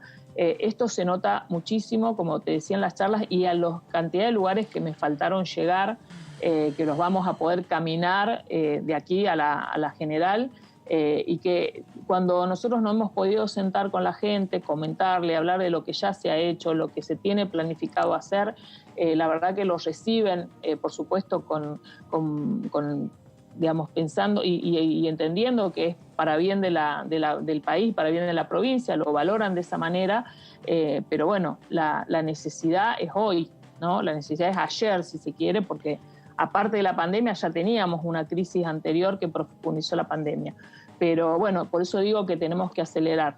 Nosotros en todo momento nos identificamos con este proyecto político que defiende un modelo de país que es la mayor trabajo, mayor producción, por supuesto mejorar el poder adquisitivo de los salarios, esa es la deuda pendiente, y sabemos que en eso se está trabajando y hablando en estos momentos en el Gabinete Nacional. El presidente será quien tenga, por supuesto, la facultad, la potestad de decir que hacen falta otro tipo de cambios, como se dicen y se escuchan en los medios o en algunas declaraciones. La verdad que esa es una potestad de él, por eso es el presidente. Nosotros lo que sí le podemos trasladar a nuestras autoridades nacionales y a nuestras autoridades de los ejecutivos, que lo que notamos acá es esto, la necesidad de solucionar los problemas con más celeridad, porque la gente viene muy golpeada con sus ingresos, ¿no? Y sabemos también, le explicamos que hay un contexto complejo de endeudamiento, de un país que tuvo que priorizar el tema sanitario, pero bueno, la gente está luchando por sobrevivir en el día a día. Siempre hay una frase que dice que en Tierra del Fuego se ensamblan las cosas y no se fabrican. Me gustaría que me hables del asunto y también del componente importado, porque tengo entendido que en la industria un altísimo porcentaje son componentes importados. También, entonces, se acaba la pregunta, ¿van a haber leyes que tengan una mirada sobre el ingreso de esos productos para las pymes y empresas, una cuestión impositiva? Por supuesto, a eso me refiero. Una contemplación por ese enorme gasto que significa comprar un producto importado, porque acá directamente no se fabrica. Si no, no lo podrían hacer. Se tienen que dedicar a otra cosa en muchas ramas. Bueno, ya nosotros tenemos una ley... Sí.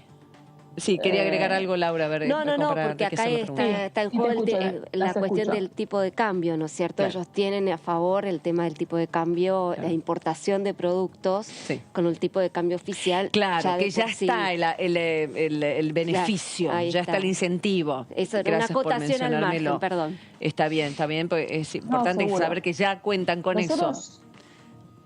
Nosotros tenemos, digamos, un subrégimen, o sea, la isla tiene, o sea, la provincia de Tierra del Fuego está beneficiada con una ley de promoción económica y fiscal de hace ya más de unos cuantos años, del 72, que fue una ley pensada geoestratégicamente para poblar este lugar que estaba, digamos, en su momento fue una decisión que tenía que ver con un poblamiento de Tierra del Fuego, porque había mucha población chilena, por ejemplo, y había poca población argentina, y eso con el tiempo se fue logrando, y hubo una serie de beneficios para que justamente se instalaran empresas, se instalaran emprendimientos para poder generar trabajo, que era la forma de implantar población.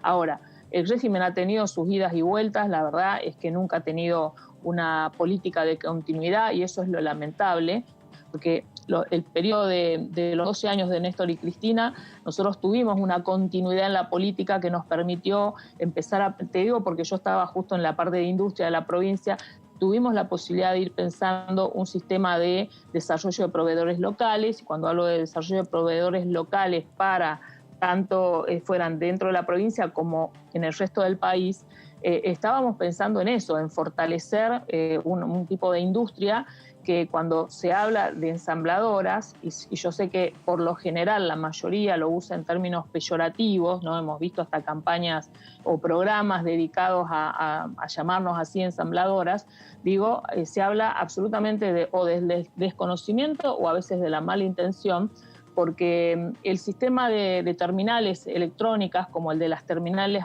automotrices, digamos, funciona así en muchísimos lugares del mundo. Ojo, no lo estoy diciendo por ustedes, sino que nosotros acá hemos recibido a algún periodista de algún canal muy reconocido que ha venido justamente a hacer todo un programa para decir que acá se pegaban solamente etiquetas, y eso para nada es cierto.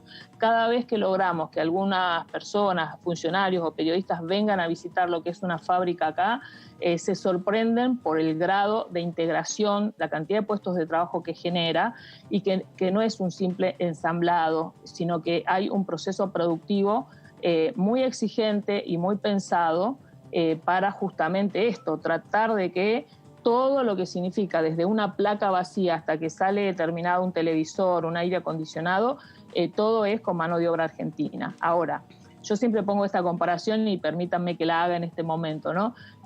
Cuando nosotros pensamos en una fábrica de alfajores, no le decimos ensambladora de alfajores, le decimos fábrica de alfajores, ¿no? Sin embargo, no le exigimos a esa fábrica de alfajores que el dueño críe la vaca, saque la leche, haga el dulce de leche, que coseche la harina. No, después, o sea, cuando armamos un alfajor, compraron el dulce de leche en la fábrica de dulce de leche, compraron la harina en el que distribuye la harina, y así. Sin embargo, a nosotros nos acusan, como digo, por lo general en estos términos, simplemente porque se trata de poner en relevancia lo que es el costo fiscal de las empresas radicadas en Tierra del Fuego.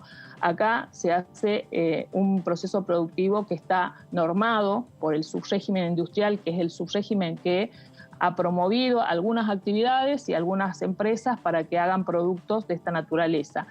Que no es cierto tampoco que si dejan de fabricar en Tierra del Fuego se va a bajar tanto el costo, porque igual lo vamos a tener que pagar importado, o sea, y vamos a perder la posibilidad de generar mano de obra. Ahora, en esto sí digo que nosotros estamos, y ya desde hace tiempo, como te decía, cuando antes del 2015 ya veníamos pensando un sistema para hacer algunas modificaciones en este subrégimen al momento de renovar.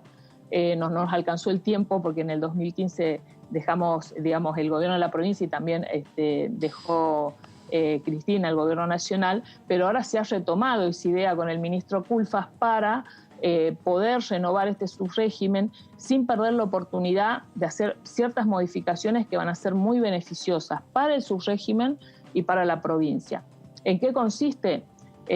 Consiste en que las empresas que ya están radicadas empiecen a generar un fondo para invertir y en desarrollar otras actividades por ejemplo, referidas al agregado de valor a los hidrocarburos, referidas a la generación de alimentos, que nosotros tenemos en Tierra del Fuego la necesidad de empezar a pensar eso también, que tengan que ver con toda la industria del conocimiento, entonces, y del turismo, ¿no? Que son, digamos, patas importantes que tenemos que incorporar en nuestra provincia y darle mayor empuje. Ese es uno de los elementos que queremos incorporar en esta renovación, que las empresas que están se incorporen ellas mismas o promoviendo mediante algún otro fondo las actividades que te nombraba anteriormente. Esa me parece que va a ser, y que ya lo habíamos propuesto antes de 2015, esto va a ser la manera de poder ir desarrollando otras actividades en nuestra isla de Tierra del Fuego, en nuestra provincia, y que no dependamos siempre del subrégimen solamente, ¿no? Claro. Es un trabajo paulatino que alguna vez hay que pensarlo y mantenerlo en el tiempo, porque lo que nos pasó, que cuando ocurre el cambio de gobierno en el 2015, automáticamente lo que se venía trabajando se deja de lado, ¿no? Se deja el desarrollo de proveedores locales, ya habíamos incorporado algunos insumos que se fabricaban en Buenos Aires, en Córdoba, etcétera, en algunas otras pymes o empresas medianas. La verdad es que no mantener las políticas le hace mucho daño, porque un empresario empieza a invertir en algo y a los 2 años se lo bajan, entonces hizo una inversión que no la pudo amortizar, ¿no? Y eso no está bueno. Sí, bueno, ojalá que podamos esta vez sí conseguirlo y tener una mirada más a largo plazo. Ese es un tema pendiente que sabemos que quizás sea muy difícil de tratar en el Congreso, más allá de que hay algunos proyectos al respecto en el Senado por parte de nuestros senadores nacionales.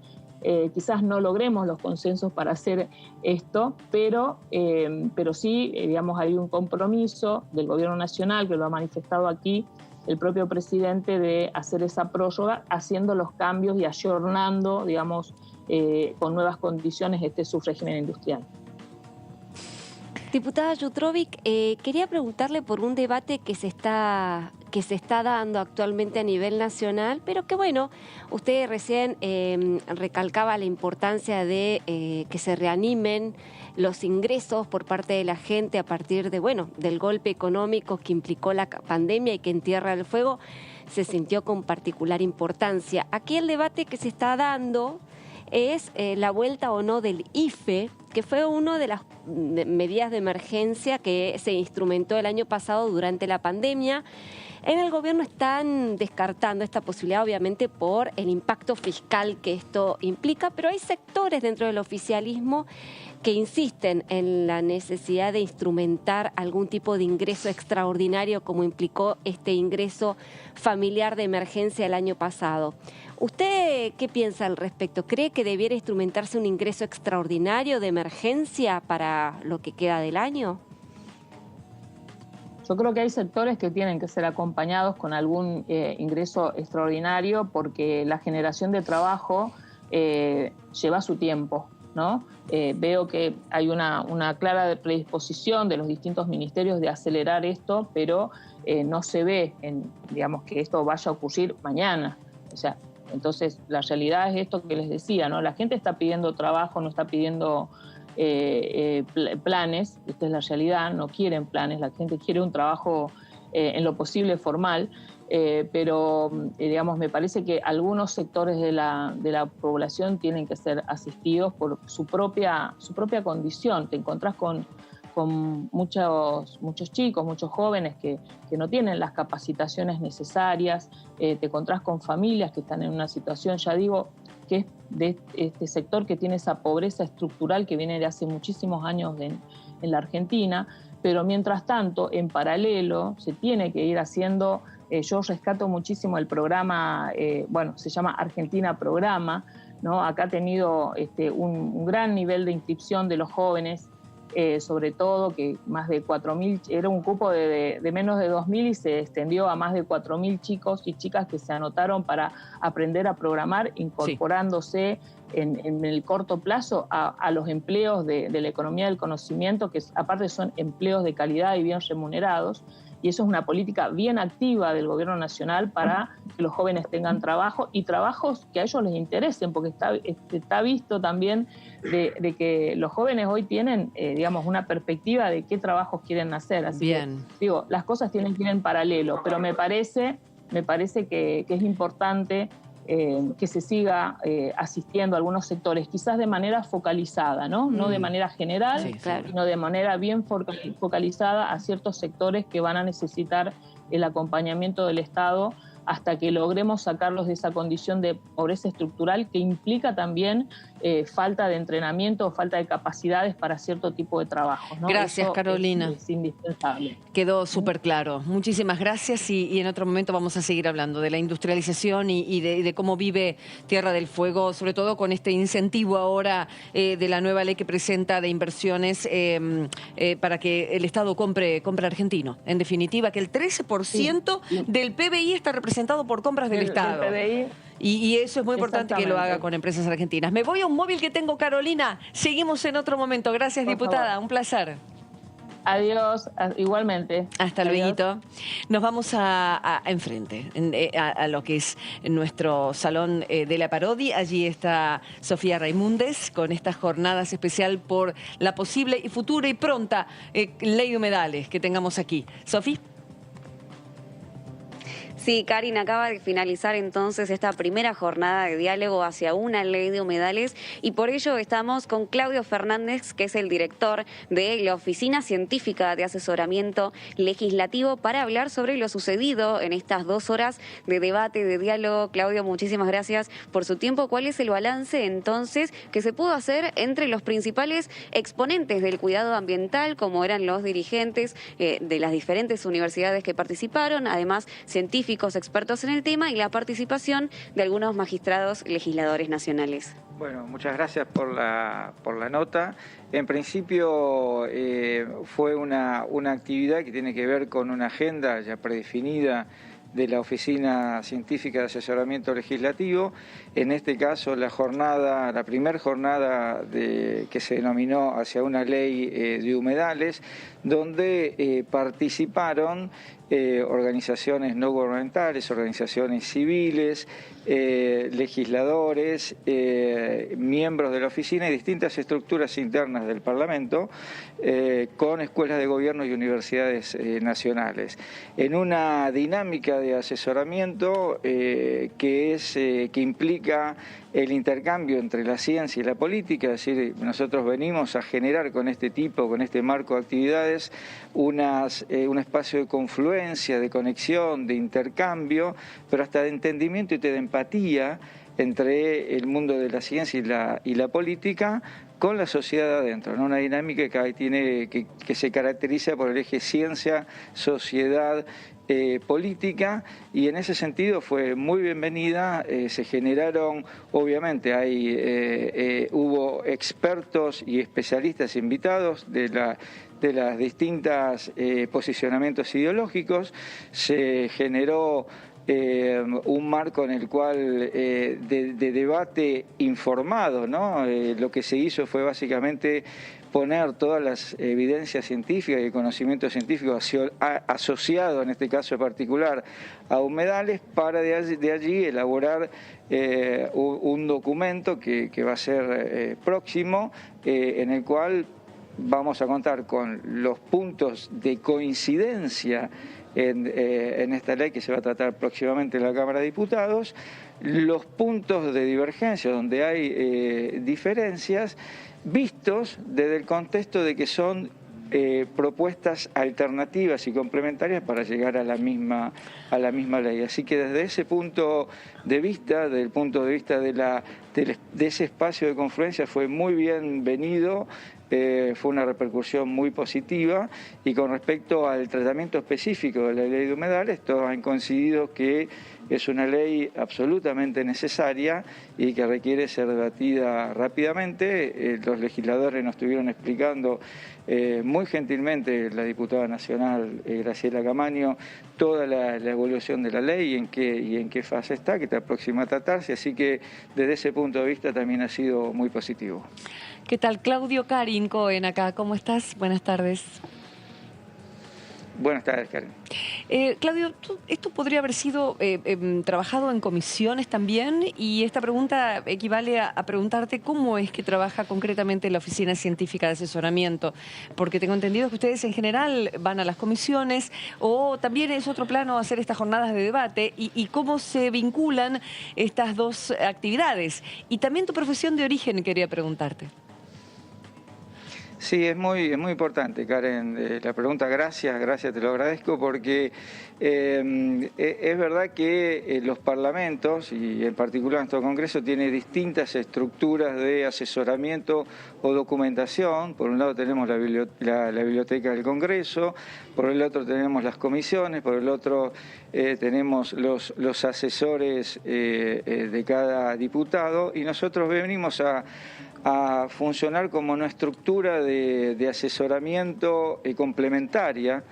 Déjame decirte que hay 23 de estas oficinas en todo el mundo. Hay una red de oficinas EPTA que en la mayoría son oficinas europeas, y hay 2 oficinas asociadas de Latinoamérica, y entonces en ese contexto es algo que la oficina funciona con distintas herramientas. Básicamente lo que nosotros venimos a hacer es a plantear en el ámbito de la Cámara de Diputados, es que toda ley o toda política pública tiene una dimensión científica, ¿no? Tiene un conocimiento científico asociado. Y nosotros venimos a poner ese conocimiento científico y esa evidencia científica al servicio de los legisladores, para que se tome como insumo para arribar a leyes informadas. No nos gusta hablar mucho de leyes basadas puramente en la evidencia científica, porque sino leyes basadas en la información científica o leyes informadas, porque también es cierto que los legisladores terminan tomando una decisión política en función de su propio posicionamiento ideológico y otras cuestiones. Claro. Lo que nosotros venimos a querer garantizar con la oficina es que esa voz del conocimiento científico asociado a ese tema que se está debatiendo esté presente y sea un insumo y una de las fuentes de información que toman los legisladores para tomar decisiones políticas. Bien. En ese contexto, el asesoramiento que proponemos es un asesoramiento, como estamos en el centro de la soberanía popular, es un asesoramiento que tiene que ser plural, independiente, permanente, objetivo y robusto, pero sobre todo permanente aparte, ¿no? Que es un poco lo que diferencia, que la Cámara pueda disponer hoy de una estructura de asesoramiento permanente, que sepa que tiene una estructura de asesoramiento permanente a la que puede recurrir los legisladores, pero también la ciudadanía, porque nosotros tenemos un buzón ciudadano a partir del cual también nos llegan inquietudes de la comunidad, del pueblo, acerca de temas que sería importante recalcar. Y te quería terminar un poco esta respuesta diciendo que esto es innovador en el Congreso, pero ya hay otras 23 oficinas de esta naturaleza funcionando en el mundo. Claudio, aquí te van a preguntar. Diputada, le digo, ya estoy con el chip. ¿Qué tal? Claudio, Daniela Mosetic te saluda. Nosotros conocemos el funcionamiento de la Oficina de Presupuesto del Congreso. ¿Sería algo similar o, digamos, una herramienta que pueden tener los legisladores? ¿Eso es obligatorio que pasen todas las leyes por que ustedes las revisen, o es solo si se pide el asesoramiento? No, es solo si se pide el asesoramiento, no tiene carácter de obligatorio. Claro. Sin embargo, déjame decirte que si bien la ciencia no es infalible, porque no vamos a decir que es infalible, pero informadas sean las leyes, cuanto más informados sean las decisiones políticas que se toman, seguramente vamos a estar en un contexto, un escenario de leyes más justas. Y entonces eso a lo que apuntamos fundamentalmente a que el rol del científico, esto se torne tan cotidiano, que en definitiva la ciencia y el conocimiento científico esté disponible a la sociedad a partir de sus representantes, ¿no? Claro. Desde ese te quería punto de preguntar vista por la sería ley. sumamente... No, te quería preguntar por la ley de humedales que tiene dictamen en una comisión y faltan otras comisiones.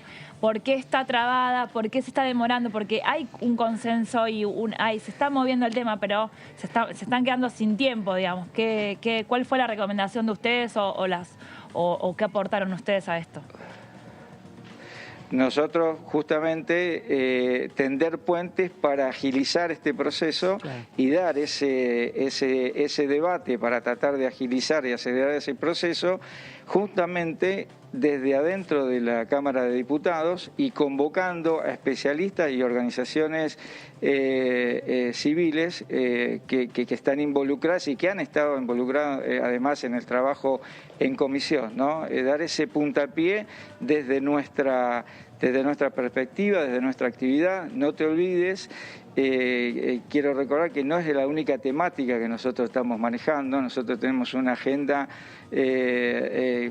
humedales, tenemos en la agenda litio, tenemos en la agenda plásticos, o sea, y este trabajo es el trabajo que tenemos que fortalecer en las distintas temáticas, más allá de las distintas temáticas que nos comiencen a llegar a partir de este tipo de actividades. Mucho trabajo. Un día vamos a invitarte, Claudio. Es muy interesante porque es buenísimo saber quiénes son ingenieros, son arquitectos, son médicos, quiénes son los que conforman la oficina científica o son especialistas en datos también, que deben tener allí, lógicamente. Y con respecto a humedales, y con esto te liberamos, ¿qué dato podés compartirnos que te haya llamado especialmente la atención o sobresalió del resto? Yo mencionaba más temprano que son 21 los humedales, ¿es correcto? En la República Argentina, y esta ley está tendiente a dar todos los incentivos para protegerlos, ¿no? Sí, los datos que surgen de los datos, como te digo, no es que somos especialistas en humedales, sino que lo que hacemos es convocar a los expertos y expertas en humedales para generar este espacio de confluencia e interacción con los legisladores. Entiendo. Lo que sí, si vos me preguntás en particular, que me llamó la atención, que la velocidad de destrucción de los humedales es 3 veces más rápida que la de los bosques, ¿no? Eso es un hecho que lo desconocía y que bueno, surgió de la discusión, más allá de que el 21,5%, o algunos planteaban el 23% de los territorios, el territorio de la superficie de nuestro territorio argentino, son humedales, ¿no? Esto es fauna, flora, fauna, entiendo todo. A la destrucción del ecosistema, todo se va rápidamente, pero ¿por qué? ¿Es por una cuestión de acción humana? Exactamente. Los planteos, sobre todo de las organizaciones civiles y los representantes de universidades, ponen el foco en la actividad humana y cómo es necesaria una ley de humedales para preservar, conservar y proteger esos humedales, de manera de hacer un uso sostenible, sustentable, haciendo y diciendo que es compatible el ambiente con la producción. No, eso es básicamente lo que hay que hacer esfuerzos en ese contexto, porque cada humedal tiene sus propias características y hay que definir, ¿no?, cuáles son las actividades productivistas que pueden desarrollarse en esos humedales y cuáles no. Es un poco lo que quedó de la reunión. Con respecto a tu pregunta, somos científicos más del lado de las ciencias sociales que de las ciencias biológicas. Ah, muy bien. Una oficina que tiene un componente federal, como lo demostró hoy la convocatoria. Había representantes de Corrientes, Tierra del Fuego y de Provincia de Buenos Aires. Tenemos la representatividad, equidad de género, está formada fundamentalmente en mayoría por mujeres, es algo que también nos pone muy contentos, y la próxima nota se la tenés que hacer a ellas. Está muy bien. Son las verdaderas protagonistas de todo esto. La verdad, para serte sincero, esta actividad estuvo coordinada por Claudia Tomadoni, que es nuestra miembro en Alemania, es decir, la oficina tiene una visión internacional de la cosa, y por María Soledad Santini, una geógrafa y una científica del campo de la salud. O sea que la diversidad temática está asegurada y bueno, hoy para nosotros eso es un día, te diría que hasta histórico, ¿no? Este punto de inflexión que se dio hoy con esta actividad, punto de inflexión positivo, porque viste que hay puntos de inflexiones que son negativos. Sí, ya lo creo. Eso es palabra de alguien que estudia el movimiento humano, claramente, bajo las leyes de la ciencia. Si no, no me lo hubieras hecho. Claudio, te mando un cariño muy grande y vamos a tener oportunidad de hablar, ya sea con vos o con tus compañeras de la oficina, por el enorme trabajo que están haciendo, ¿no? Y que salga esta ley de humedales pronto, muy pronto. Muchísimas gracias. Seguro. No, gracias a ustedes, por favor, el cariño es mutuo. Gracias por el trabajo que están haciendo, por el tiempo que estuvieron acá esperándonos y dándonos y conteniéndonos. Y quiero aprovechar para agradecer a todas las estructuras internas de la Cámara de Diputados que uno desconocía, desde Instituto de Capacitación Parlamentaria, desde Dirección de Información Parlamentaria, protocolo, ceremonial, prensa, apoyo técnico, realmente un mundo nuevo para nosotros, muy contenidos. Muchísimas gracias, porque nada de esto hubiera sido posible. Fue un trabajo en equipo. Realmente fue un trabajo que involucró a las distintas estructuras del Congreso. Gracias, Claudio. Solo para despedirte, Sofía, para verte y de agradecerte por el móvil y la presencia siempre que tenemos en el Palacio. Gracias, Sofía. Gracias, Karina. Hasta luego. Hasta luego. Vamos a nuestro próximo invitado, por favor. Aquí la presentación.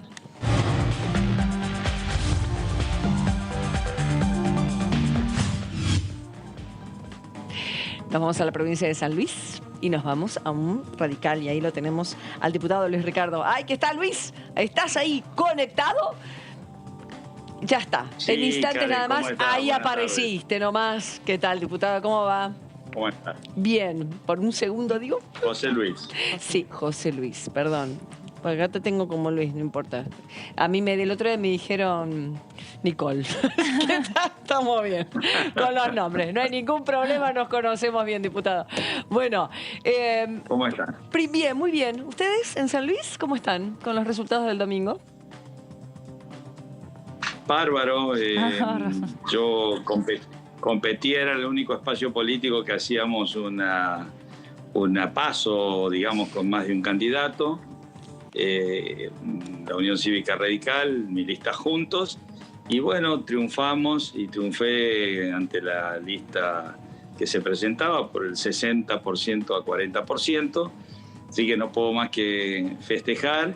Empieza otra etapa, que es la etapa hacia noviembre, para dirimir con los demás candidatos de los otros espacios políticos. No tuvimos oportunidad de debatir más que hacia adentro, porque estaba centrada nuestra campaña en dirimir la interna. Lo hicimos con mucha altura política, con mucho cuidado de todas las listas, porque en definitiva nos tenemos que integrar por el sistema DONT y además porque hay que cuidar a los demás candidatos. Así que bueno, me ocupé de poder ganar, pero también de cuidar a mis adversarios que en definitiva tienen que integrar y movilizar a todo el partido en la provincia ahora para noviembre. Diputado Ricardo, ¿cómo le va? Laura Serra lo saluda. Bueno, antes que nada, felicitaciones por su triunfo. Muchas gracias. Preguntarle, porque uno tiene fresco en la memoria lo que sucedió en 2017 en las PASO en San Luis. Faltan 2 meses para que lleguen las elecciones generales. Y en aquel año, en 2017, Juntos por el Cambio protagonizó también un batacazo muy importante. Se impuso sobre los Rodríguez Sá, la lista que por entonces los tenía unidos, y fue realmente una revelación por cuanto, bueno, se sabe que el apellido Rodríguez Sá está íntimamente asociado a la provincia, hace muchos años que gobiernan. Y en esos 2 meses, los Rodríguez Sá, el gobernador, logró dar vuelta a la elección en las generales a fuerza de, bueno, mucho recurso público volcado a la provincia. Inclusive hubo denuncias de dádivas en esos 2 meses en medio de la campaña por parte de Adolfo Rodríguez Sá. Digo, ¿Qué expectativas tiene? Digo, respecto de las generales, ¿no teme que la experiencia se reedite, digamos, en noviembre, teniendo en cuenta de que, bueno, de que el Frente de Todos, el gobierno de Rodríguez Sá, siguen manteniendo los resortes públicos de la provincia? Sí, bueno, lamentablemente el Frente del año 2017 no se repitió esta vez, porque uno de los miembros del Frente se fue del Frente, la Unión Cívica Radical, como partido y Juntos por el Cambio. Nosotros yo como presidente de la Unión Cívica Radical, en el año 2015 fui el fundador, junto con el PRO, de Cambiemos en la provincia, antes de Gualeguaychú, bastante antes de Gualeguaychú, cuando no sabíamos cómo iba a salir aquella convención.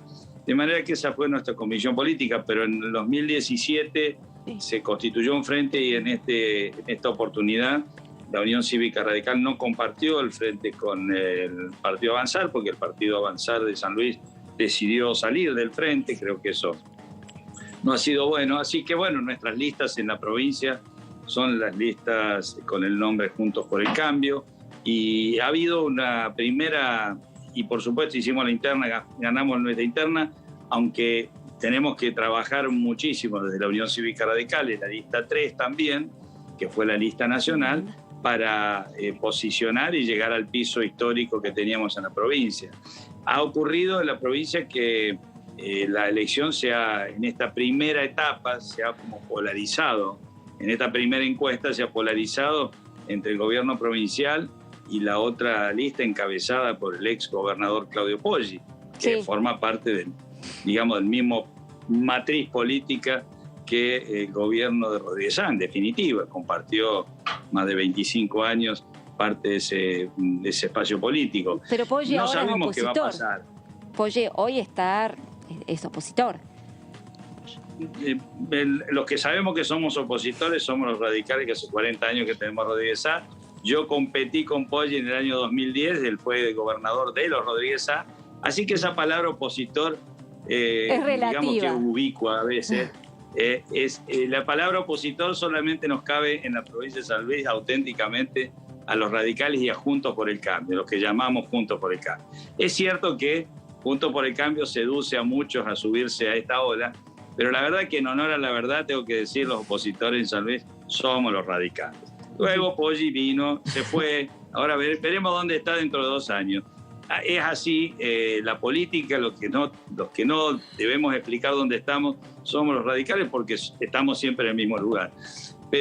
Y es así, lo demás lo tienen que explicar los demás. Lo que quiero decir es que es cierto, Laura, que lo que vaya a pasar de acá a noviembre no se sabe, porque primero que acá, excepto la Unión Cívica Radical y Juntos por el Cambio de la provincia, los demás partidos tienen todos candidatos a dedo, es decir, no había paso.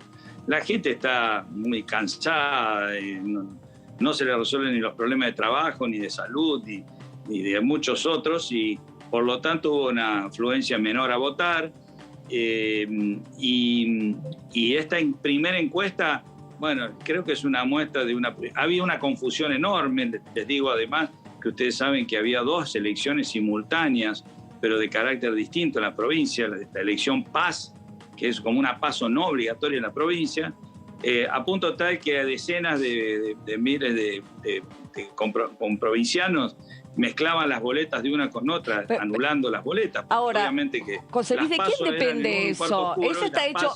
Perdón, diputado, ¿de quién depende eso? Eso es una afrenta a la ciudadanía, el hecho de no poder entender que se están jugando dos cosas diferentes. Mismo nosotros ahora queremos entender, yo, Laura, por supuesto lo entiende, pero que exactamente quién ganó, porque hay tantas vueltas y cambios.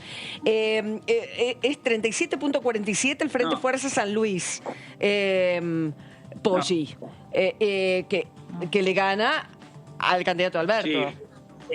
Ese es el candidato Poggi, que no pertenece a nuestro frente en estas elecciones, así de simple. Divididos. Claro. Claro, no pertenece a nuestro frente. Luego el candidato Rodríguez Sá, y luego está la Unión Cívica Radical en la lista nacional, pero en las listas provinciales, y por supuesto la Unión Cívica Radical ha hecho una elección por debajo de nuestro piso histórico, ¿no? Que siempre es de 20, 22 puntos, 25 puntos. Pero ¿qué pasa? Les quería explicar que hay una elección provincial simultánea, con cuartos oscuros distintos en la misma escuela. Un desastre, porque imagínense que son las listas de mis diputados provinciales no podían estar pegadas a nuestras boletas nacionales. Con lo cual, una confusión tremenda del electorado. Había, por ejemplo, 3 listas de diputados nacionales distintas que acompañaban la misma boleta nacional, pero en elecciones en cuartos oscuros distintos. Un desastre, porque además es una elección confusa para la gente, no sabía si tenía que votar 2 veces, llevaba los votos de la elección provincial a los sobres de la elección nacional. Hay 11.000, 12.000 votos impugnados por esa razón. Quiero decir, algo como dijiste vos, Karen, recién, todo hecho para que el ciudadano, lejos de que votar sea un placer, sea una odisea, por esta forma caprichosa de no tener un solo cuarto oscuro, además de la dilapidación de recursos. De manera que ganar no ganó nadie, porque el único que en todo caso que ganó fue yo, que tuve interna, los demás no tenían interna.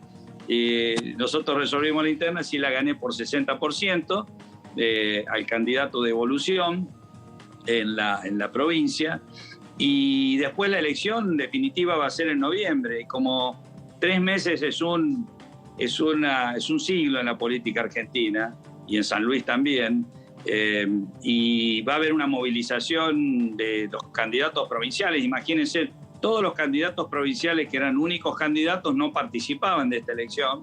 Por lo tanto, va a ser una elección distinta, además que vamos a poder debatir nuestra coherencia política, dónde estuvimos, dónde estábamos. Eso, bien. Y política, discutir proyectos que no lo hemos podido hacer entre los candidatos nacionales ahora. Correcto, ¿no? Lo que sí, claramente, una ola de voto, digamos, contrario a la posición del gobierno nacional, que me parece que arrastró también a la provincia, a los candidatos provinciales. Como primera lectura, claramente hay un voto castigo al gobierno nacional, que también lo afecta al gobierno provincial. Sí. Diputado Daniela Mosetic la saluda. Justamente le quería consultar sobre eso, sobre qué lectura hace del resultado global a nivel nacional del gobierno nacional y dónde cree que debería revisar en lo más urgente el rumbo. Sí, yo creo que, digamos, Alberto Fernández empezó con un perfil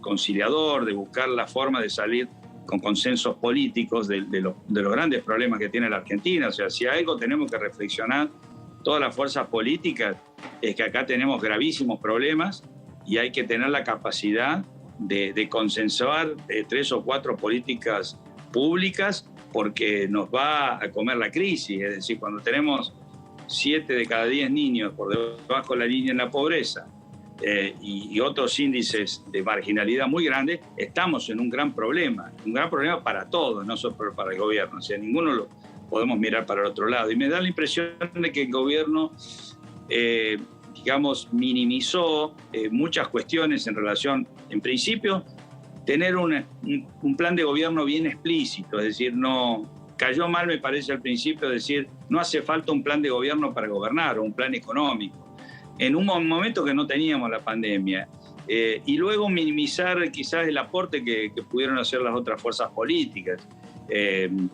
incluso en relación a problemas complicados como la pandemia, porque las fuerzas políticas opositoras le dieron los instrumentos y las herramientas al presidente para que arrancara su gestión, en un momento que se veía necesario hacerlo, pero se dilapidó esa confianza y se radicalizó, me parece, el presidente. Se radicalizó en un momento donde la Argentina pide gestos de consecuencia, digamos, todo. La gestión inicial de la pandemia fue deficiente porque se pensó que era un problema sanitario. Nosotros hicimos aportes, incluso yo fui autor de un proyecto que le recomendé al presidente como científico, que escuché recién que estaba en una discusión, y a un presidente que dijo somos un gobierno de científicos. Bueno, yo también soy científico y Y le recomendé y recomendamos con muchos diputados que se constituyera un comité de crisis muy amplio, con expertos en economía, en educación, en psicología social, es decir, no solo sanitaristas. ¿Por qué? Porque las consecuencias de la pandemia iban a atravesar la economía, la escuela, todo. Nos dábamos cuenta de que eso podía ser así. Sin embargo, digamos, no se hizo así, se hizo un gabinete más cerrado, más propio del presidente, sanitarista, que cuando la cosa se complicó, ustedes se acuerdan, ¿no? Cuando se complicó, desaparecieron todos los expertos sanitarios de la televisión, lo dejaron solo al presidente. Entendemos, y eso lo expuso, me parece. Así que no tenemos me da la más... impresión de que hubo errores no forzados. Entiendo, diputado. Está claro, y la próxima, cuando se desenmarañe un poco la cuestión y los puntanos puedan saber que están votando, bueno, ahí vamos a empezar a hablar concretamente de proyectos y demás, con estas 12.000 boletas impugnadas, es un montón, con respecto a esta confusión de elecciones locales que estaban haciendo al mismo tiempo. Hay que transparentar. Gracias, diputado, un placer, y ya vamos a estar hablando de otros temas. Ya nos vamos. Sí, claro, te metés en San Luis los números y decís, pero ¿cómo ganó Claudio Poggi con el 46 y pico? Después sigue Fuerza San Luis con el 37 y después viene Ricardo la con el verdad 3. que es una picardía el hecho de que han estado en un frente todos juntos en 2017 y ahora juegan por separado. Y bueno, es una oportunidad. Creo que es uno de los frentes donde Juntos por el Cambio ha ido dividido. Una de las pocas excepciones. Gracias, Laura Serra. Mira cómo termina, ¿no? Gracias, Daniela Mosetic. Sigo un ratito más. Hasta la próxima con más DTV El Análisis. Chao.